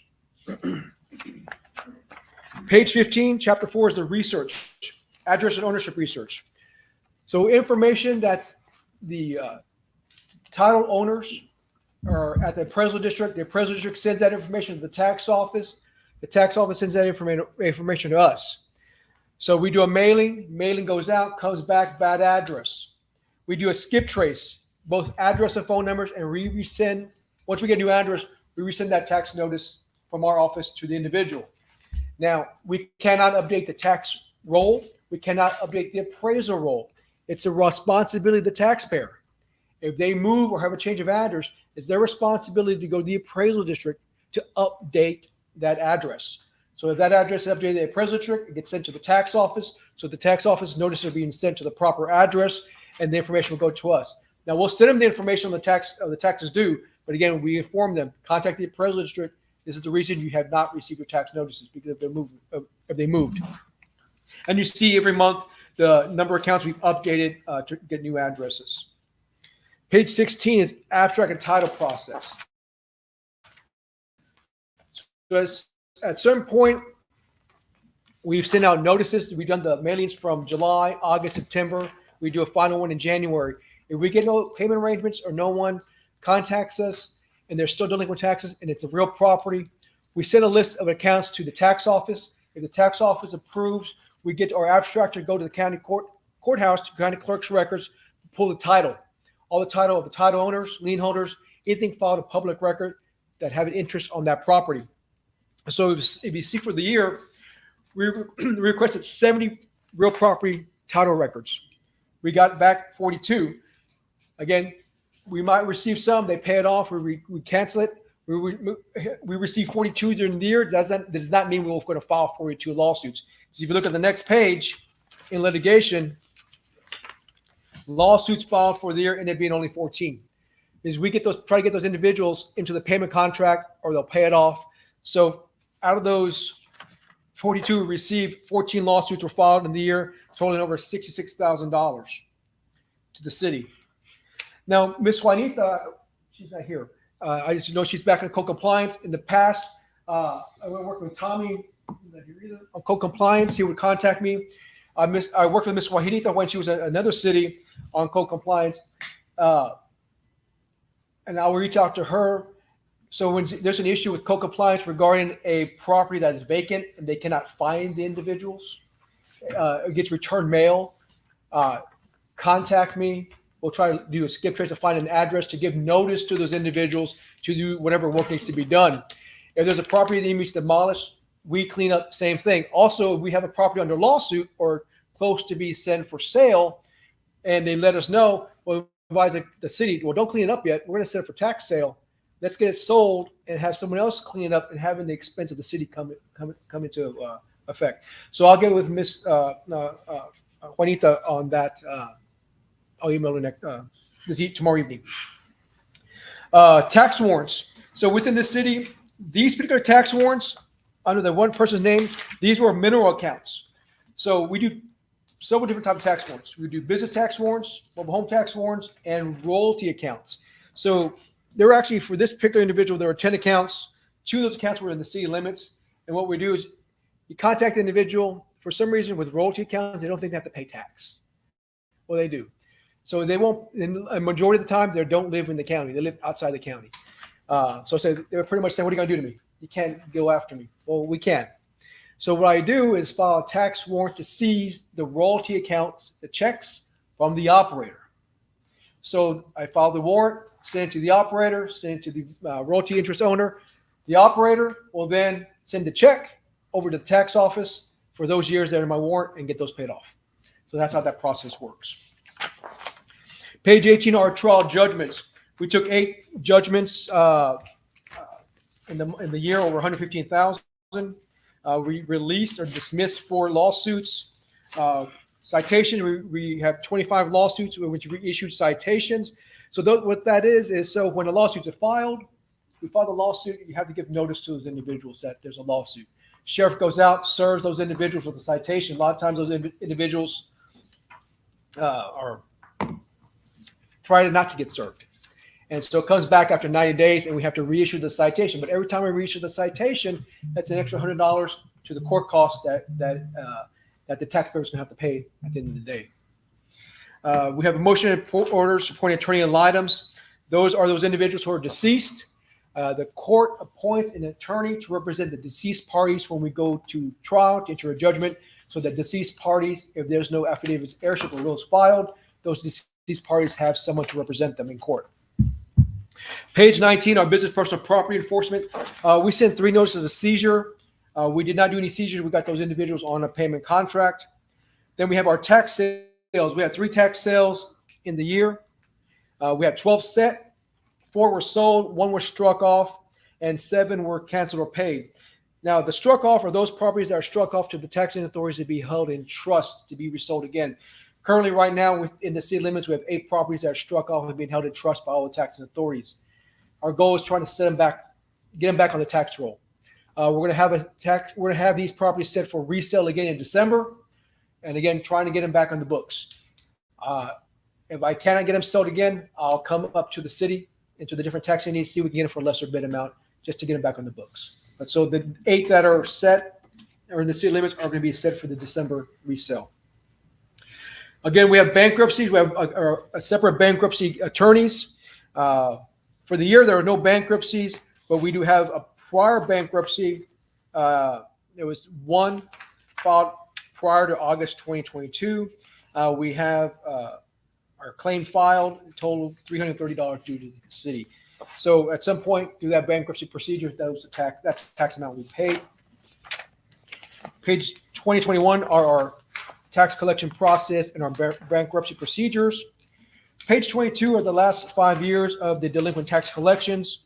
Every year we surpass the prior year, so it gives you an idea of where we stand.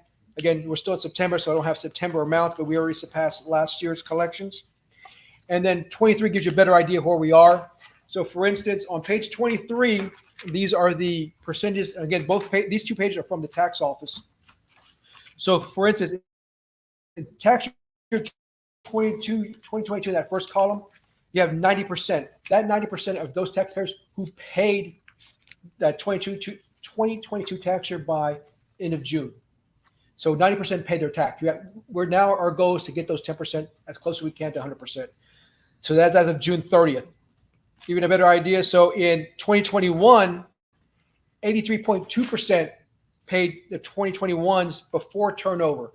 So one year we moved that up to, as of June, 90.9%.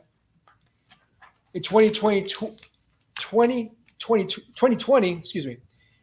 the turnover was 85.4%.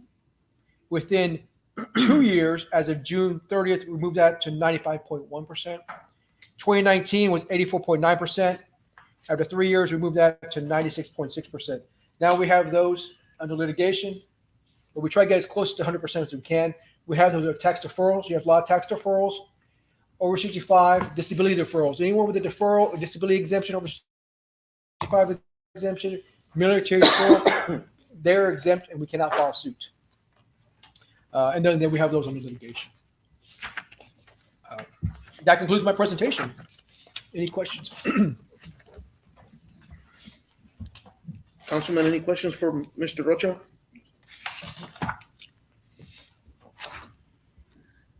If not, thank you very much for that report. And I'll reach out to Ms. Juanita, the code of finance, and get through.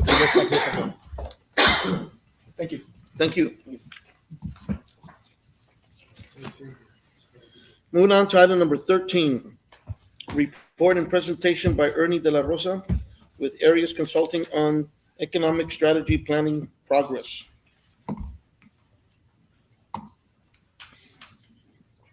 Good evening, Mayor and Council. By any chance, does that projector actually work, or is it just for show? Just for show? Okay. No worries. We'll figure it out. Yeah, I'll do it.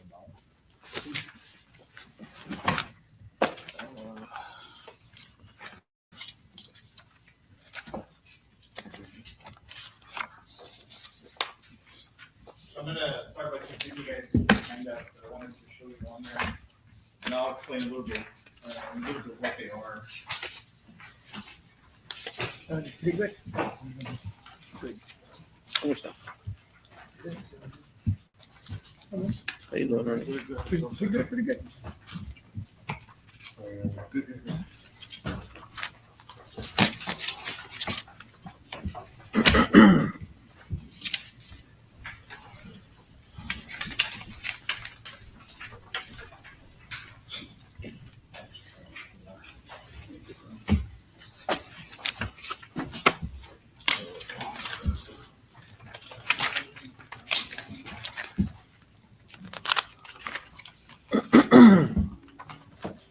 Well, I'll just get started. So we wanted to provide an update on how the progress has been going for the project.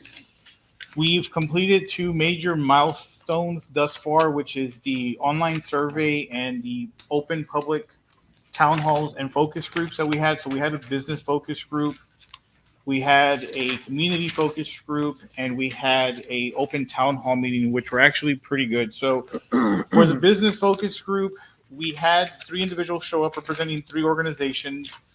For the community focus group, we had about 13 individuals show up. And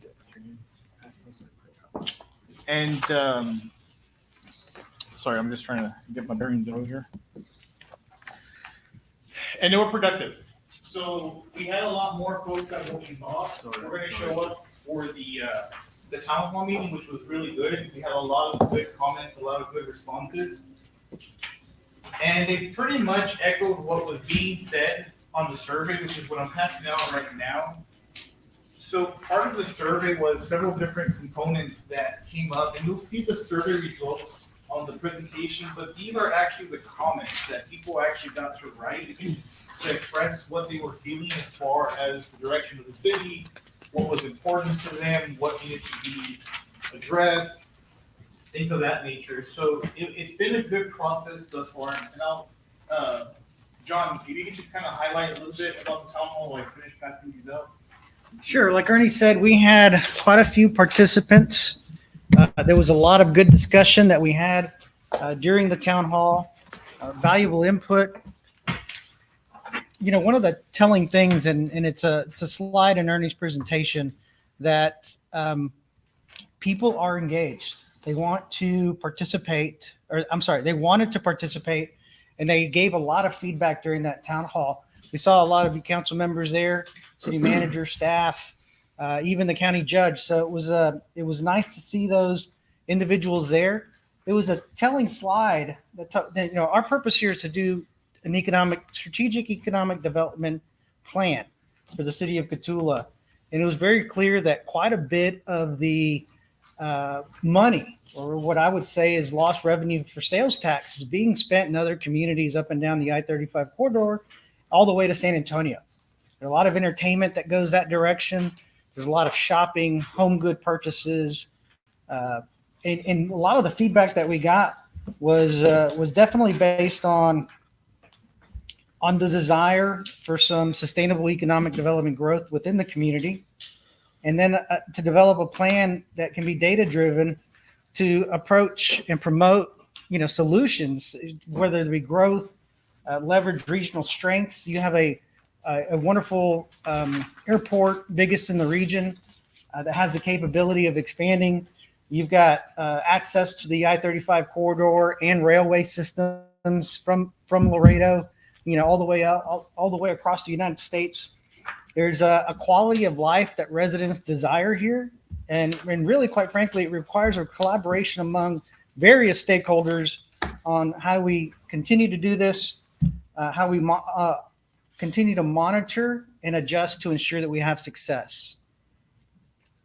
So I can pull up the presentation too. So one of the handouts that we gave you was during the town hall meetings, we asked folks to help develop a vision statement, a mission statement, core values, what they wanted to bring to the community as far as businesses, and to share any other thoughts that they had for the city of Cotulla. So that captures what their sentiment was. The other forms are, we also wanted them to help us develop a SWOT analysis, the strengths, weaknesses, opportunities, and threats for the city. And again, that captured the sentiments of the city. So overall, throughout this whole process, there's a pretty clear consensus that people actually want change. People are upset. People are ready for things to be done differently. And they want stuff, whether it's entertainment, whether it's a grocery store, a regional hospital, something. They're essentially expressing through us to this council is that it's time for change and they need things. Now, obviously the question is always, how do we pay for these things? And that's a conversation that Mr. Wright and I have had. And perfect timing the what you guys voted on earlier for the rate study, because you guys were elected to make the tough decisions. And one of the tough decisions is you have to increase rates and you have to increase tax to be able to pay for the facilities and what the community needs. So when you look at the results of the surveys, it's pretty much consistent across the board. You typically find the responses between fair and poor. There's not a whole lot of sections that you're going to find in there that are good or excellent. The vast majority of the responses are going to be between the fair and the poor in that section. And that's across the board. That's code compliance. That's communication from the city. That's the performance of city council. That's the relationship between the city and the council, city and the county. Code compliance was a big concern for people. That was a huge thing that was brought up.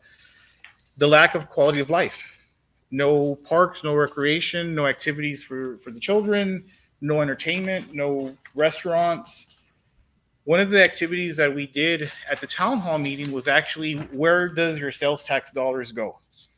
So I was hoping to show you on the projector, but I'll email a presentation to David and he can distribute it so you guys can see it. But essentially what that map was, it was to catalog where you guys, the city, with the folks who participated, where you're spending your tax dollars, whether it's shopping, whether it's for entertainment, whether it's for doctors, whatever. There was about 6 categories. Mm-hmm. Through that map, you can actually see all the sales tax dollars that are bleeding Cotulla and going to Divine, to Pearsall, to Lytle, to San Antonio, to Hondo, to Jordanton. It's a clear indication that the money that's made here doesn't stay here. And that's a big concern, because instead of us capitalizing on the tax dollars to help improve, to provide what they're asking for, that tax dollar is going somewhere else. So there's definitely a lot of challenges that these conversations that we've had have brought up. I think there's tremendous opportunity, because you basically have the support of the folks right now who want this change. And you can see it in the results of the surveys, is that it's time for something different, essentially. So that's kind of where we're at right now. So we finished the town hall. We're building all that. We did the survey. We're taking all that. The next step for us for this specific project is to finalize the vision, the mission, the core values for the city. And I would love your input from each and every single one of you to tell me what you guys feel the city should be as far as their vision, what you project the city to be out in the future. The mission is, what are we going to do to be able to achieve that vision? And the core values, what does the city actually stand for? I got a question. Yes, sir. I've been in the city council for almost 20 years. And I know that a couple of years ago, about 2, 3, 4 years the most, I know we had a economic strategic plan, because there were some people that wanted a hospital. Because I know the hospital was brought into y'all's attention and all that. But you have to understand that Cotulla is a small community, and you have to understand that you have to take in consideration how many taxpayers are there that can be able to pay for this hospital. You have to understand that how many people we have that are subsidized by, government, that can't afford, their own homes or anything like that. They get help from the government.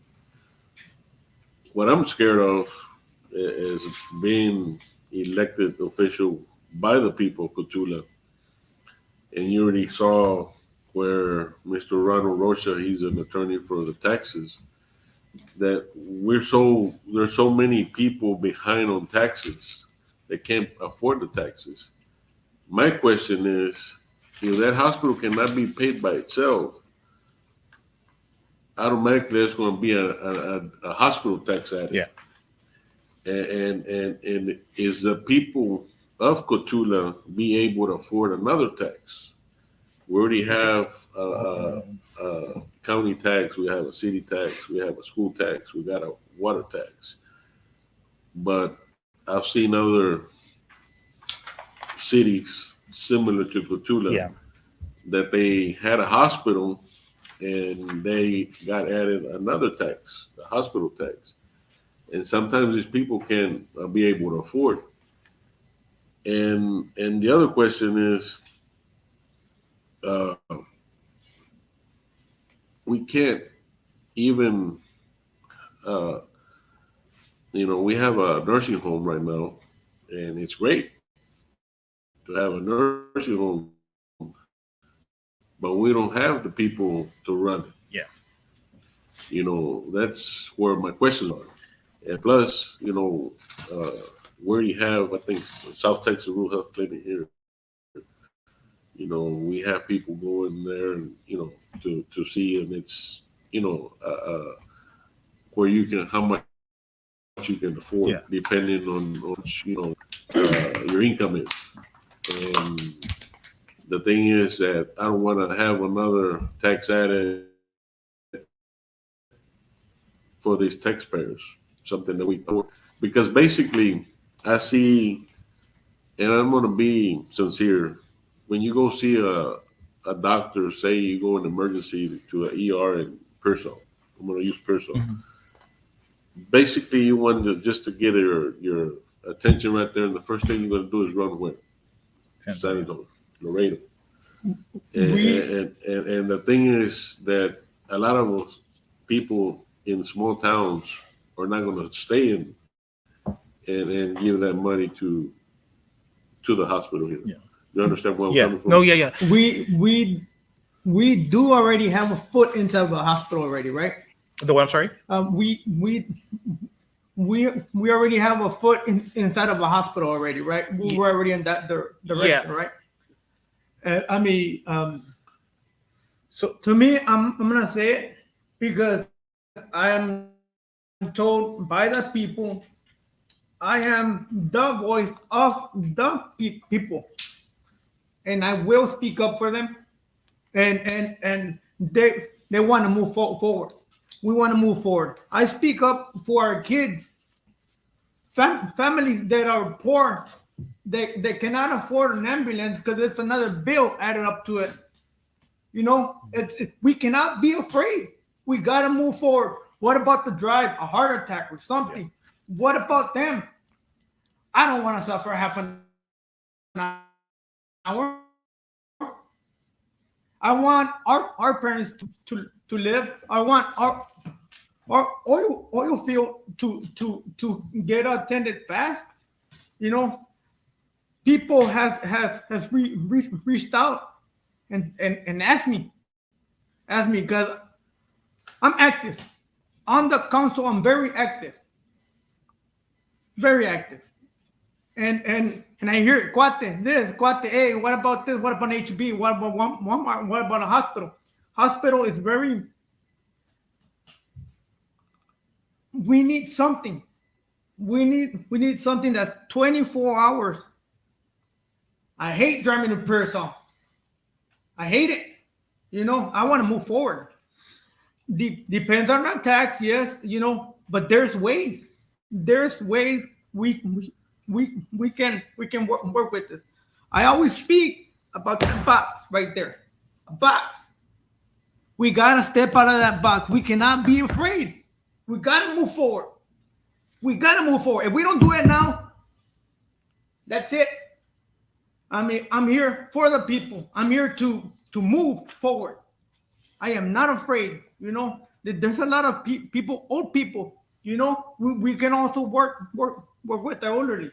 In a ways, work with. I think I ain't afraid. I want to pay for our future. That's our kids. Our kids need a future. No, definitely. The thing is, that we have to move forward.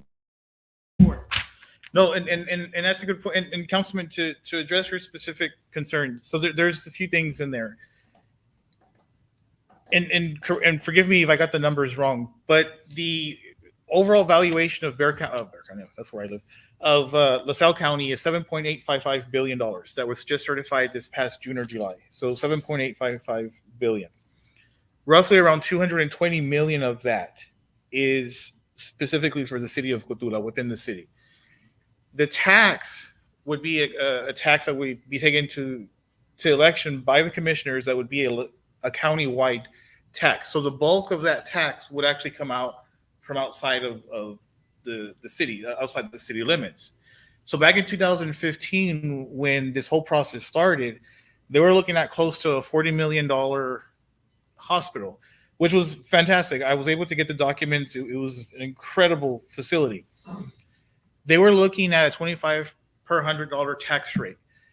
Back in 2015, they did the average home of the county at $44,000 per house. That came out to $108 per person. Whose average. So if you were within the $44,000 average, it was going to cost you an additional $108 per year in tax. So when you put that kind of into perspective, and I know there's a challenge for some folks, and you know, maybe we can work something out to help them out. But when you look at the bigger picture, which is something that I always tend to do, is I look at the bigger picture. Even if the home prices remain at $55,000, at $44,000, you're looking at $108 a year to get a hospital. Now, does that mean that we have to go for a full 40 million full-fledged? No, it doesn't. The purpose of this conversation that we were going to have is just to find out, is it even feasible, and what would it look like? Do we really need that big of a project? Because the county started or I don't know if they started or they're going to start the dialysis center, which was part of the hospital that was proposed in 2015. So that already is a chunk that can come off. So that 40 million might be more because of price increases from 2015. But if you can reduce sections, if you can phase it out, the thing is, healthcare and emergency options is something that everybody's asking for. I spoke to the fire department, to EMS. They are in full support of us exploring some sort of option because it would help them out tremendously. They're pulling statistics for me on trip time from an accident and a half, because the majority of their calls come from the 35 corridor, not actually the residents here. That would save lives if we can do something here rather than going to Pearsall, rather than going to Laredo. But you're 100% right. You go to Pearsall, you end up in San Antonio. Totally agree with you on that point. But for the person who has a heart attack, who has a stroke, that 30 minutes means a lot. And for the average person, $108 a year, I know it's a lot, but is it really a lot in the grand scheme of things? Not so much. So I think if this were to move forward, there would have to be a huge educational component to really fully understand what the city would be getting into, so that if it's a big commitment. Yeah, it's a big commitment that it wouldn't be overnight. When I first came, I didn't talk. I mentioned the switch. We don't have the switch that just flips it, and we're gonna have a hospital. Right. It's gonna take a process, but this initial trip that had been planned was just to kind of see where we're at. Is it even possible? They were going to have finance people. They were going to have engineers, architects, the city manager, the county judge. He's in support. It was just going to be a discovery. Just, what do we really need? What can we build? Can we set something up where it can be phased out to be a bigger project down the road? I got a question for you, Yes, Mr. Del Rosa. I know you're coming before council talking about the hospital, which is a great thing, and we do. If anything is to ever happen, it would have to be in phases, I would assume. Yeah. But isn't this something that the county has to pull the trigger on before the city? Yes. It has to get this. Okay, so from my understanding, the last time, the signatures were obtained to go to the ballot, but for whatever reason, they didn't put it on the ballot, which is a whole nother question, because by law, there's a process, and that process will be fully taken. But yes, Mr. Wright, to answer your question, the county would be taking the lead on this. Yes, because as Mr. De La Rosa said, this is a countywide election that would have to occur, that would be initiated by the county judge or the county. Before I did investigate a little myself, and I did see that the city put a substantial amount of money into the first hospital. And I believe it would be true that we put the cart before the horse, because the county is actually the one that would pull the trigger on this. It wouldn't be us. The only thing from the city, it would be beneficial to have a city council who would be in support of moving forward to assist the county in building this hospital. Because it would be a hospital district that would be run and created by the county. So it would be a countywide tax. The city, like Mr. Wright said, expended a huge amount of money, and they probably shouldn't have, because like he said, because we're talking about millions of dollars. Yes. And I understand, I understand Mr. Rodriguez asking that we need a hospital, and it's a good thing. Yeah. But it can be a bad thing. We have to look at the whole picture. Yes. And the main picture is the people that pay the taxes, the people that live here. And sometimes we want things done. I wish I could be driving a Rolls Royce. Oh yeah, so do I. But I can't afford it. Yeah. We wish a lot of things we could have, but we can't. Yeah. So we have to take it an initiative of what we can do and what we can afford. And that's essentially so what we we're don't doing. hurt the people that live with a fixed income. You have to understand that everything is going up. Yeah. But the living cost is going up, but the rates that we are in right now, a lot of us are in a fixed income that we can't go farther or lower. Yeah. We're set in that space. And when you're playing with a hospital, and I understand, it's a good thing, but it can hurt us too. Yeah. You already saw this binder right here. Just an example of Mr. Rocha saying how many people are delinquent, how many people or their property is going to be taken away or going to be on the sales, on the for sale deal in December. Imagine adding another tax. There would be more houses or more properties, double what we have right now. And it's hard, it's hard because some people we live in a small rural community and we can only go so far. And we wish we could have Walmarts and HEBs, but there is like the Chick-fil-A. Yeah. They're coming over here. It's a great thing. And I'm happy that we're number 5, but they don't want to lose money out because they bring it over here to Cotulla, and all of a sudden, hey, a lot of people want to rather go to Sun Dairy Queen, but it's a chain. Yeah. It's sustained because it's not like a hospital. A hospital, if they don't sustain it, they're going to come back and say, hey, the county and the city need to come up with another tax to pay up this hospital. So I want to build off what you're saying because I understand what you're saying. I do. So I'll give you a little bit of background just as a refresher. I led an organization in San Antonio to take various rate increases and costs to city council and other suburban communities there. It is never a rate increase is never the thing that you want to get tasked with.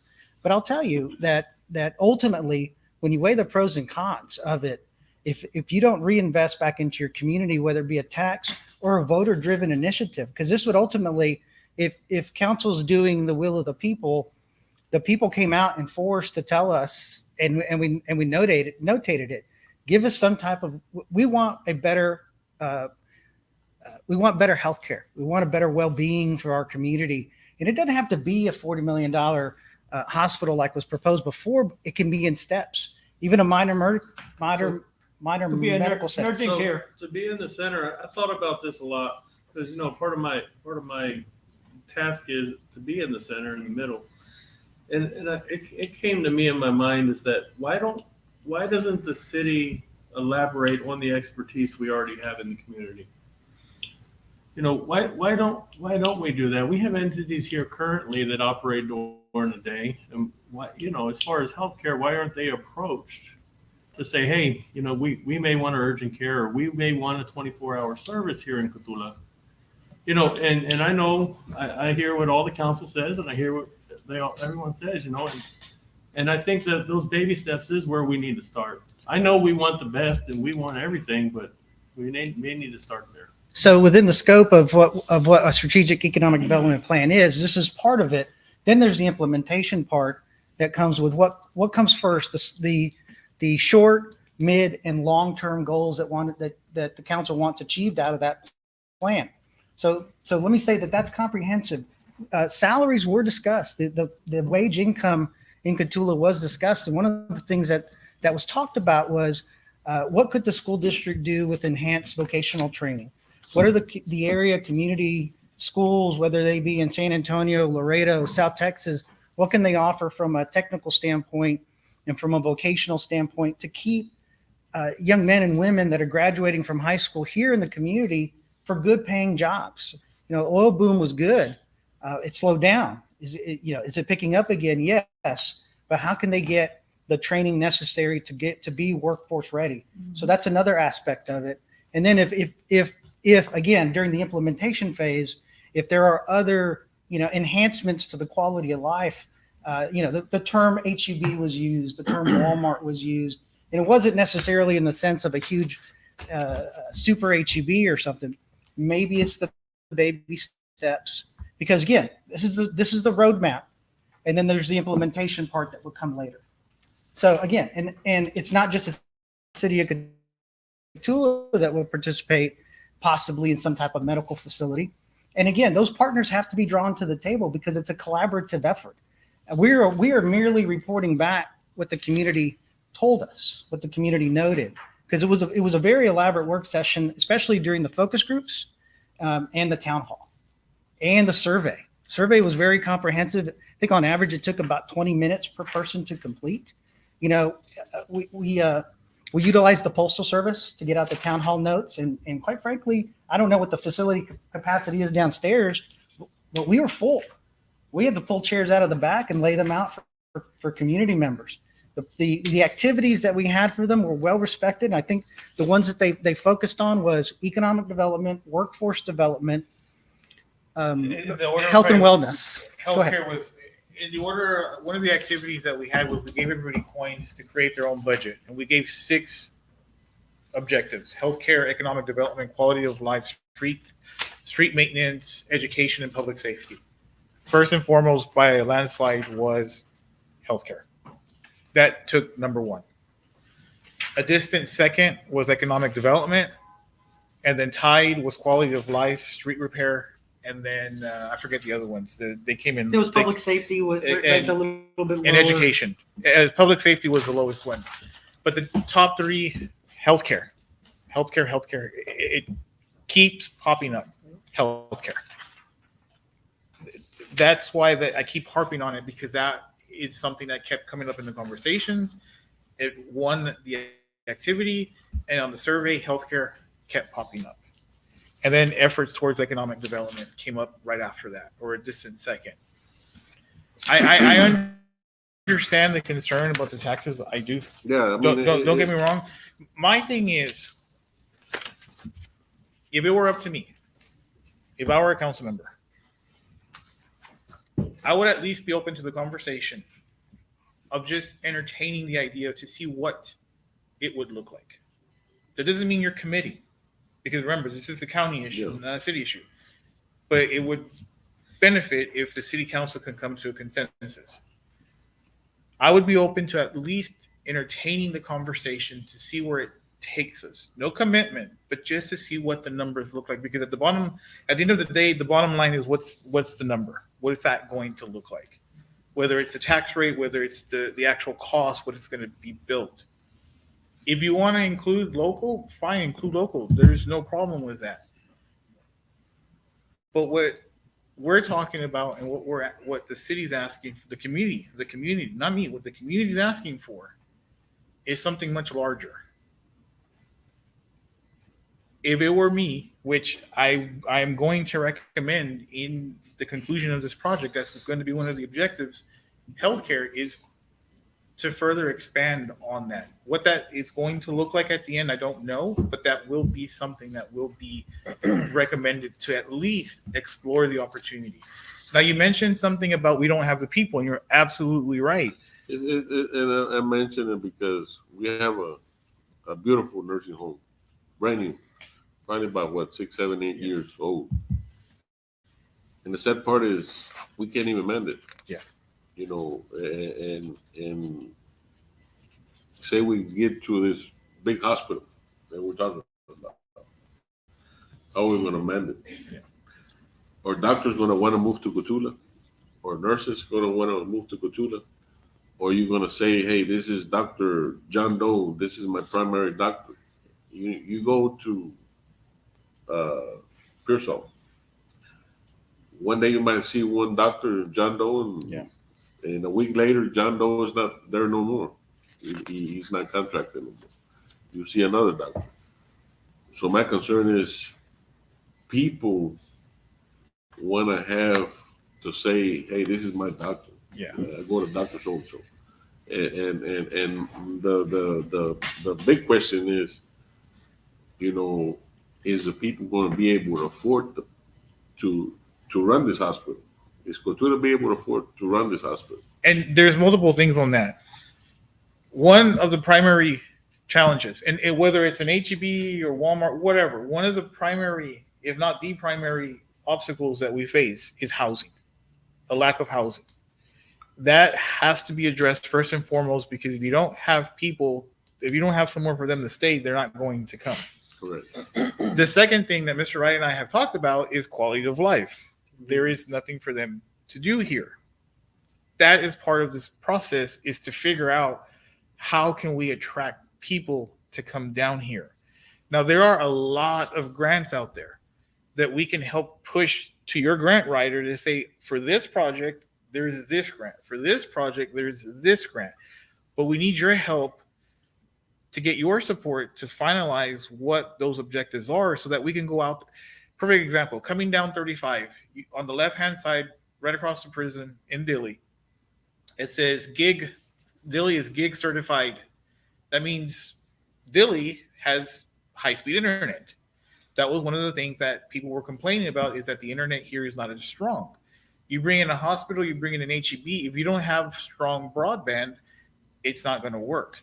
The other issue is the fire safety rating for LaSalle County. We've talked to the judge. The judge is willing to work with the city to do whatever it is that they have to do to get that fire rating down, because that affects the business's insurance. So we're not going to get anybody if we don't get that down. So there's a lot of moving parts that have to be addressed before any of this actually happens. So we're nowhere near even being at the stage where we can say we're going to break ground and do anything. There are so many steps, but we just have to keep pushing forward. We have to keep at least be open to the possibility of doing some of these things. And I understand 100%, but we have to take baby steps. Oh, sure.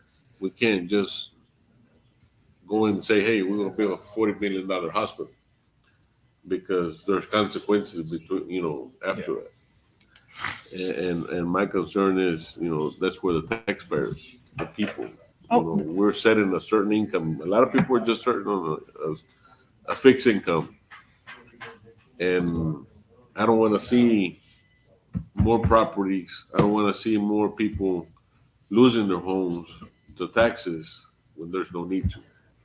And it's very easy for us as an elected official, hey, you know, I want to vote for this. And we might be okay financially, but how about the rest of the community? You understand where I'm coming from? Yeah, that's one piece of the puzzle of a very comprehensive plan. And what we're doing, what we'll develop hopefully, what we'll present hopefully at the next council meeting is that roadmap to get where you want to go. We haven't even taken baby steps. It's the idea how to get to the baby step. Yeah. So there's a lot of conversation that goes on the way, But I'll reiterate something that I heard here from this council when we presented probably June or July. If not now, when? And if not you, who? And I think those are the important things to think about, because you left how many years ago? 1999, over 20 years. 20 years ago. And one of the things that he has told me over the years that I've known him, since 2004, is I go back home and nothing's changed. We're simply putting together the roadmap for this to happen in the future, because and David asked us, he said, Ernie, it's not your plan just to give me it's not your desire just to give me a plan and walk away. We want to see where we can find the implementation of small to mid to long-term goals. And that comes later. That comes after this. You had a plan. You're right. Someone wrote a plan. I read it. Didn't say, I mean, it said stuff, Correct. but there was no actionable item at the end of the day. And there was no one to take that action then forward. And that's what we're It proposing. just stopped right there. Two years ago, the plan just stopped. The It plan, the just plan that the city had was implemented in 2013. It was done and it was implemented. And finished in 14. Right. So what I saw in that plan, that a lot of things that were in that economic plan actually came to pass already. On the last page of the plan, I got to contradict it a little bit here, but on the last page of the plan, there was a roadmap there of what needed to be done. And in that roadmap, everything that I saw there has been completed to date. The only thing that wasn't implemented in the plan was the charter. That was something that was necessary for progress and for economic development. And that was the only thing that wasn't completed. One of the objective categories of the plan is going to be governance. And governance is pretty broad. It includes rates, fees, process. Based on my conversations, it wouldn't hurt to look at process. Governance, the charter is going to be a recommendation to go back.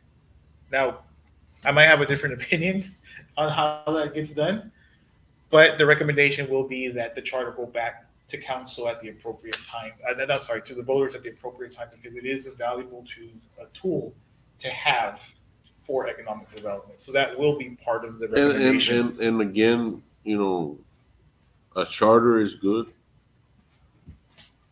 but some people look at it different and it can be bad. It's a good thing because you're able to tax the outside, except, for example, the gas plants, the oil plants that are outside the city limits. You know, they rather pay, you know what, I'll pay you the tax as long as you don't, Annex me. And they'll It's a pay it. payment in lieu of taxes. But certain people in different aspects, they have a different mentality. They're afraid that you're going to say, you know what, I live out in the rural, not in the city limits, and they're going to come and, hey, you're going to be next. And different people have different opinions. And see, I think one of the mishaps of this past charter election was a lack of an education component, because there was a lot, and I mean a lot, of misinformation coming out against the charter. Yes.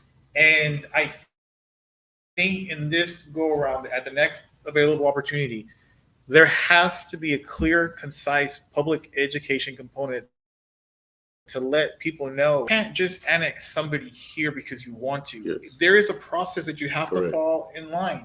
So you have to let people know we can't just annex for the sake of annexing. But not just that. It's actually illegal at this point. So as far as annexation, a person has to want to come into the city. Correct. Yeah. And the way we get annexation at this point is when they come and approach us for utilities, we ask them to annex. The city can no longer go and say, hey, we're going to take your property. We can't do that. It's Industrial is a different situation. Yeah. But as far as just general public, it doesn't happen. People need to be educated. Yes. And that is a huge component I think was lacking last time. And you know, it was just thrown out there and expected to be voted on. But, you know, we live in a rural community. A lot of people like to live out and have chickens. Yeah. Animals. But that's just, that's nature in Cotulla, Yeah. In small towns. And people are afraid to make a move. But you have to understand and you have to explain to them it's like a hospital. Yeah. I'm not being negative about it, but I look at the, at the residents, Yeah. the people that live here. They lived here for lives, all their lives, and it's a sad thing that to see, that the taxes are so high, to a certain point, and they can't afford to pay the taxes, and their homes are getting, sold, and that's what they've had for all their lives, and from their grandparents or siblings from the past. And I'm afraid that, if you put a big hospital, there'll be another tax added to them, and they're going to say, "Well, goddamn, we elected you here, and you put us more in debt." No, where I'm from? it's a justifiable concern. I And wholeheartedly. we have to take baby steps. Yeah, no, I wholeheartedly agree, and I hear where you're coming from, and I can definitely respect that. I like I said, I stand by my point where all I'm asking for is just to be open. That's all I ask. Is just be open to the idea, and then we take it from there. It doesn't mean you're committing. It could go nowhere. It could go somewhere. It could be modified. It could be up. It could be down. No, it could it's look good right. for change. I'm in favor for change. Yeah. But, we have to take baby steps. And Yeah. what we can afford. We can work everything out as best we can. So nothing is set in stone. Nothing is solidified. Everything is fluid. Everything can be changed. And like I said, I'm gonna harp on it. All I'm asking this council, each and every single one of you, is just please be open to the suggestions and please just hear us out. Hear what the people are saying. If it works, great. If it doesn't, great. Council, this is just a report Yeah. anyways that he's finding on what the people are saying. So it's just, so Yeah. if you want to continue on your report, that would be, that'd be great. Yeah, let me touch base just a little bit on the SWOT analysis that we did. That strength, weakness, opportunities, and threats. Strengths, culture, and heritage. This is a rich community with a lot that's happened here over the years. A strength, highway access, railroad access, and your airport. As I mentioned, largest in the region. Weakness, lack of housing. What they called kind of and I worded it like this: a weakness is mental stagnation, and then to a point that was made earlier, a weakness, a lack of willing or educated workforce. Opportunities, better jobs for locals, better quality of life, and redevelopment of old infrastructure like buildings in the downtown area. And then threats, crime and drugs did rate in there in the responses, bailouts. One of the strengths was actually proximity to the border. One of the threats was actually proximity to the border. So, I mean, there's a lot of things that can happen. Look, we'll put this in a broader perspective for analysts and trends. And then you're right, Mayor. This was merely a report out of the two focus groups, the town hall, and the survey. And the interviews and the conversations. So depending on when the next meeting is in October, if it's early on, maybe it won't work out. But if it's a little bit later, I hope to have a draft, a full-blown draft with the objectives, the strategies, the actions for what we've been talking about today. Get your feedback. If it's early on, I'll bring what we have so you guys can look at it, and then we can modify it based on your feedback. But that's essentially the next step. Is next council, depending on when it is the goal is to bring a draft with actionable items to help achieve the goals. So that's where we're at right now. So short end of it, things are going well. We've had a lot of feedback. People are engaged. People are communicating with us. So the response has been really well. And that's all we have for now. I did want to say Ernie worked really hard on a presentation that we weren't able to see today. Got a lot of graphics and stuff. So if we need to bring our own projector, I was going to suggest that so you can do a PowerPoint. Yeah. We'll take care of that then next time. The visual is very beneficial to the discussion. It should be as a workshop. Okay. That's all- Councilman, that's all we have. any Keep up questions? the good job. Yeah, we'll get it. Thank you very much for that report, guys. Thank you. Thank you Sure. very much.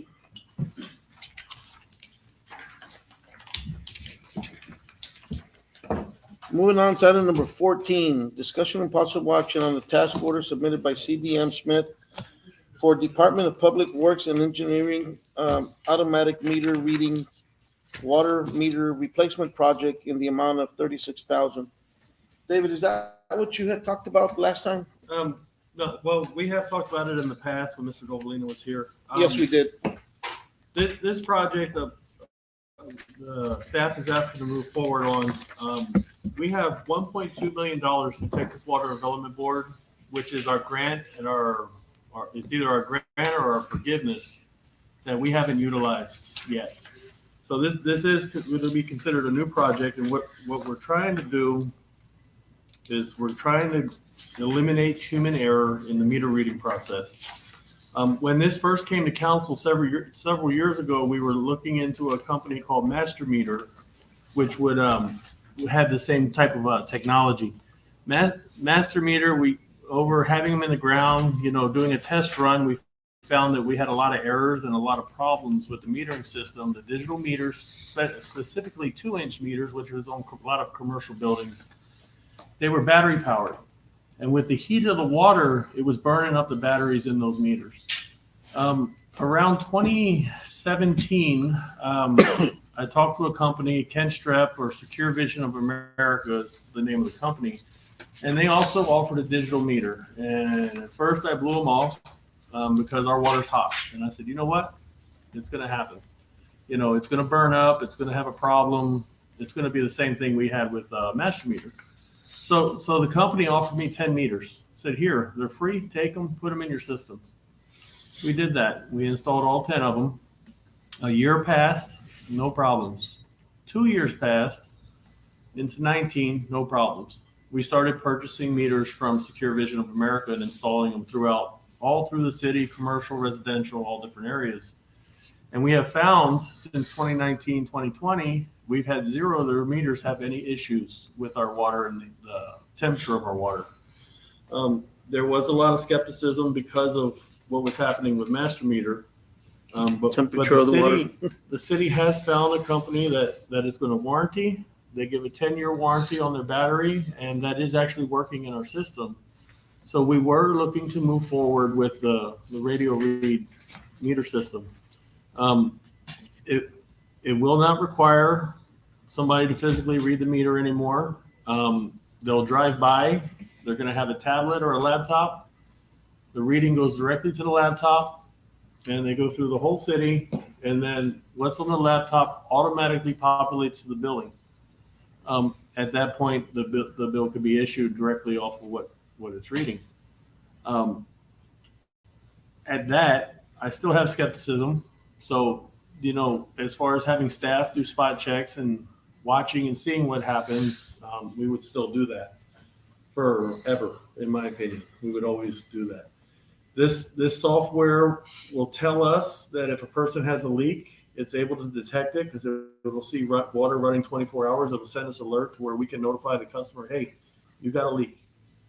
Take care of it because it's collecting in your bill. Different things like that. We can see pretty much the same as the AEP smart meter to where they can see a full month when they use a lot, when they don't use a lot, things like that.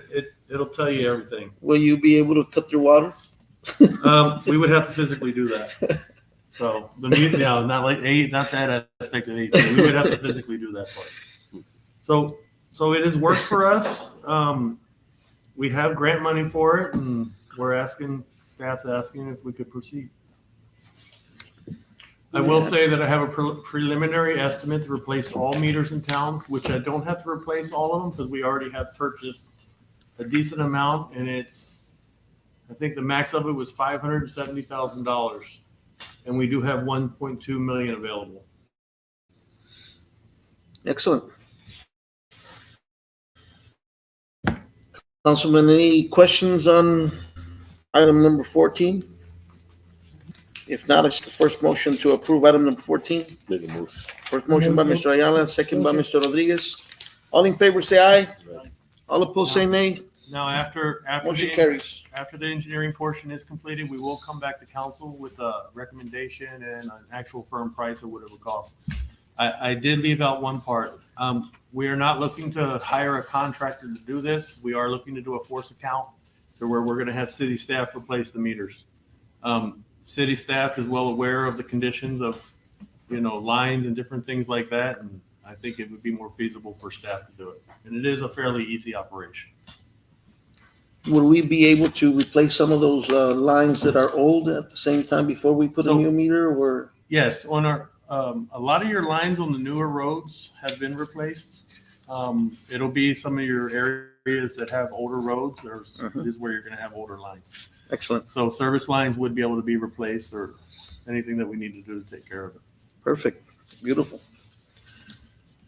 Moving on to item number 15, discussion and possible action to request submitted by the Cotulla High School class of 2025, requesting for permission to use the Alexander Convention Center waive fee on April 13, 2024 to host their junior senior prom. This is something we did last year. So I think it should be okay for us to do that. So if there's no discussion on item number 15, I seek the first motion to approve item number 15. First motion is made by Mr. Rodriguez, second by Mr. Ayala. All in favor, say aye. All opposed, say nay. Motion carries.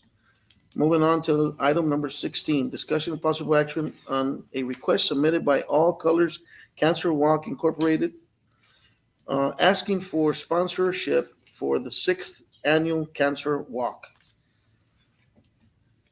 Good evening. Hello, everyone. First, let me introduce myself for those who don't know me. My name is Ana Osoria Marroquin. I'm the founder of All Colors Cancer Walk nonprofit organization, along with my sister Criselda Osoria and my daughter Chloe Marroquin. I myself, I'm a 6-year breast cancer survivor, as well as my sister Criselda. She's a 1-year breast cancer survivor. I was inspired to advocate to cancer when I lost my cousin in 2016 to stage 4 breast cancer. God had a purpose for me to be here, and I'm advocating for myself as well as others. I come before you to thank the city board members, Mayor Javier, Mr. Wright, and for giving us this opportunity to seek your support in this year's Cancer Walk. 2018, we held our very first All Colors Cancer Walk here in Cotulla's Veterans Park. Not only did we advocate as well as fundraise to help the local and surrounding Texas recipients battling cancer, money has been raised by raffles, fundraisers throughout the years to give relief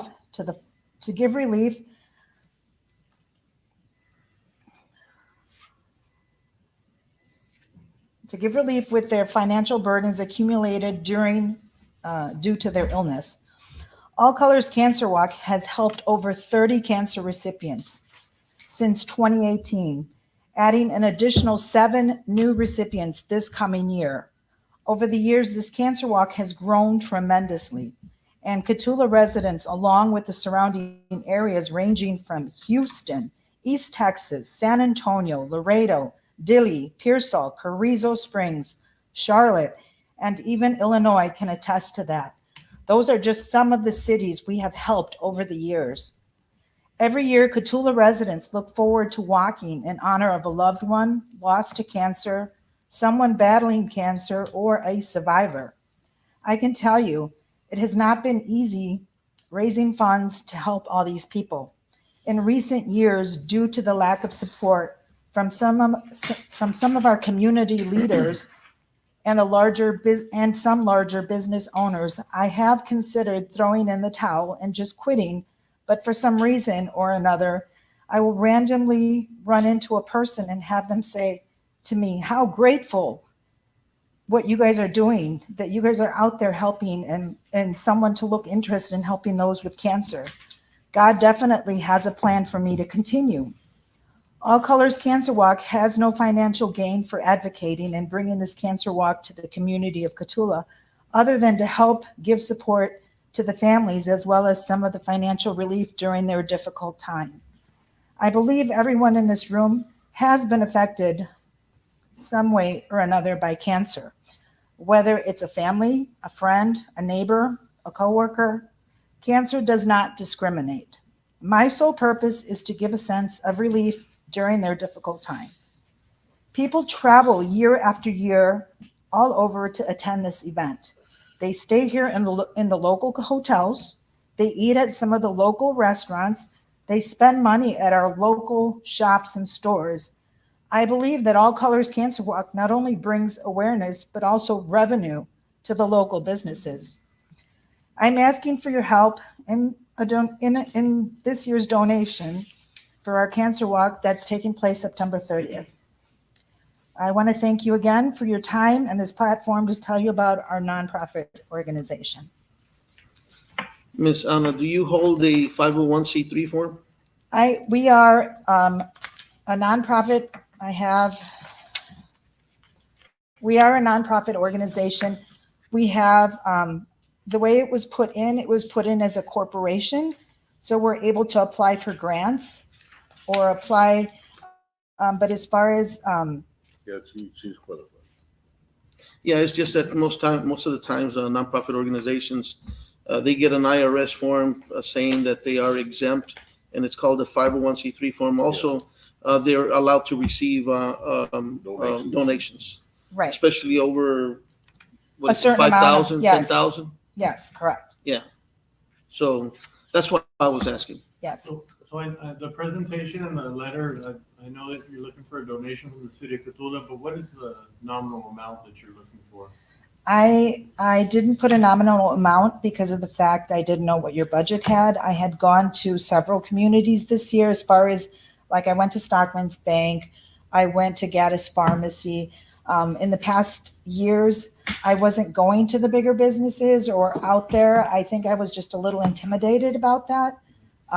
So I didn't put an amount because I didn't know what your budget would be able to help us out with. Give another entities 5,000-7,000.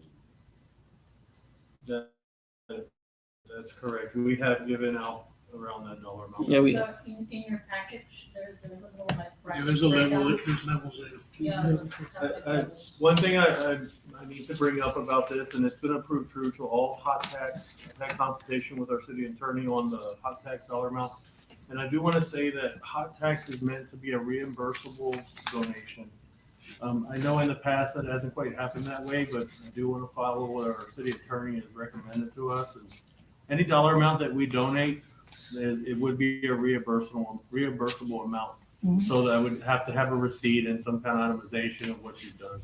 Mhm. But other than that, it's up to the. And the donation is intended to do. So this year we have 7 cancer recipients. We have a little boy who actually didn't make it, but we're still donating because he was part of our recipient, and he's from San Antonio.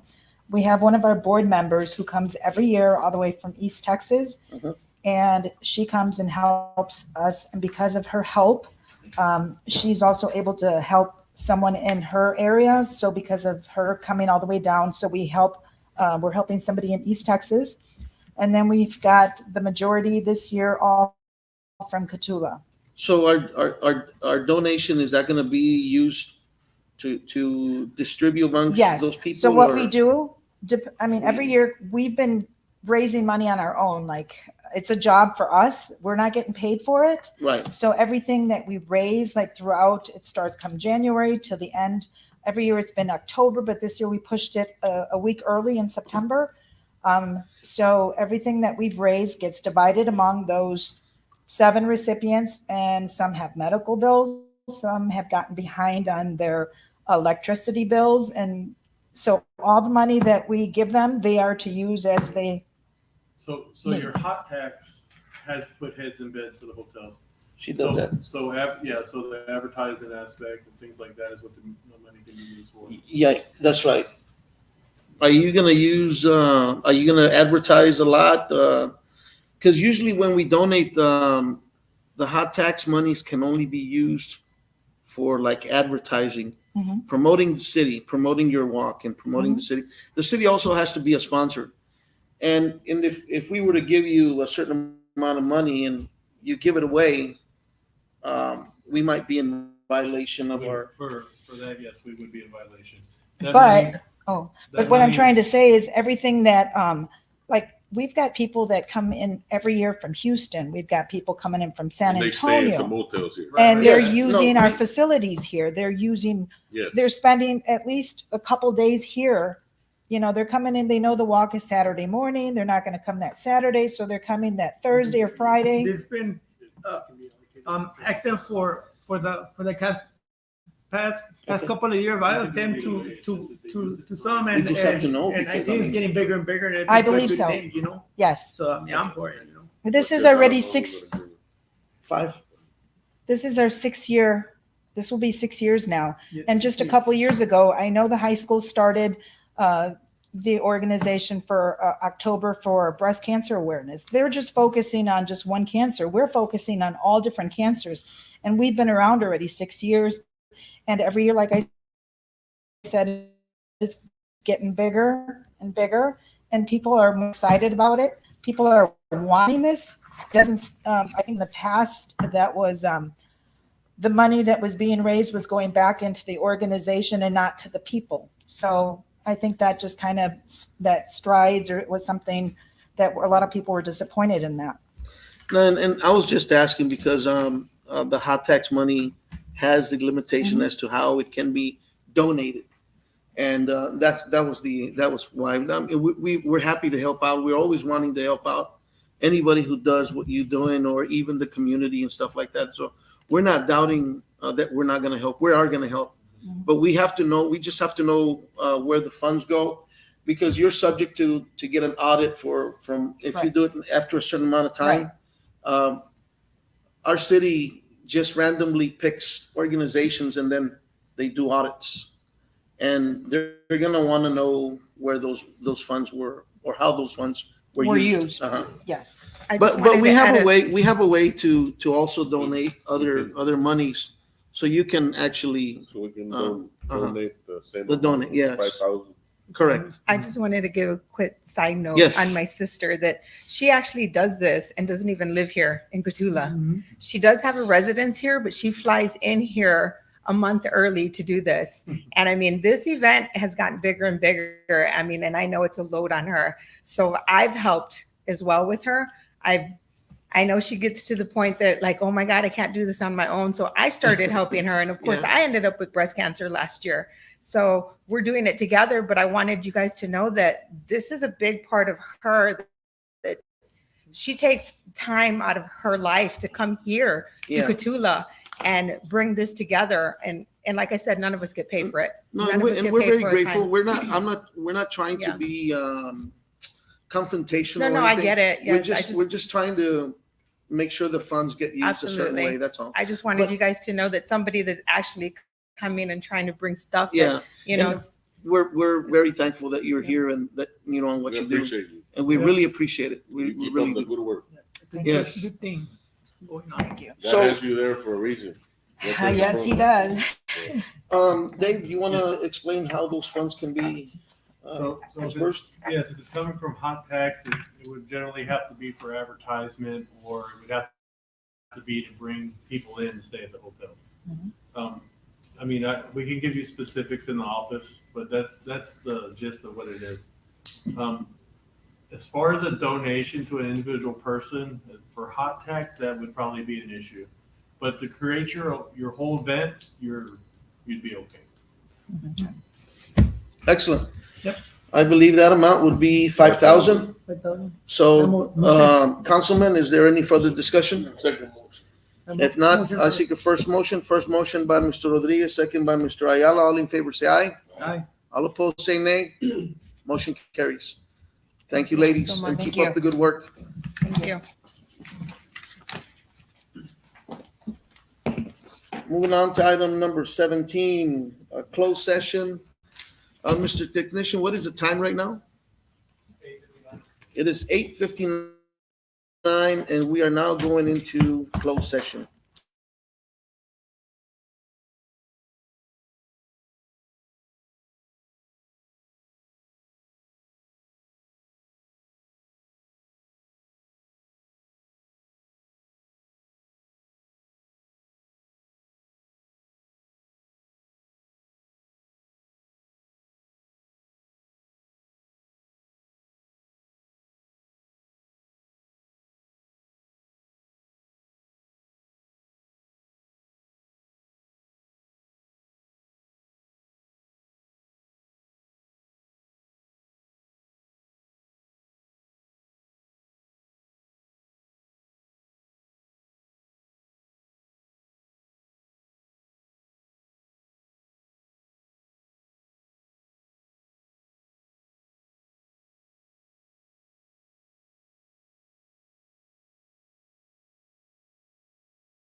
9:45. Let me know when you're ready.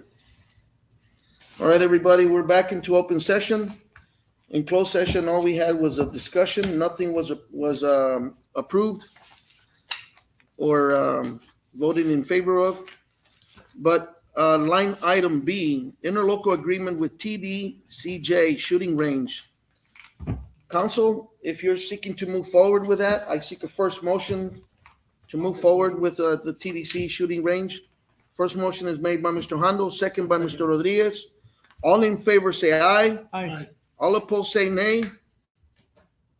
Motion carries.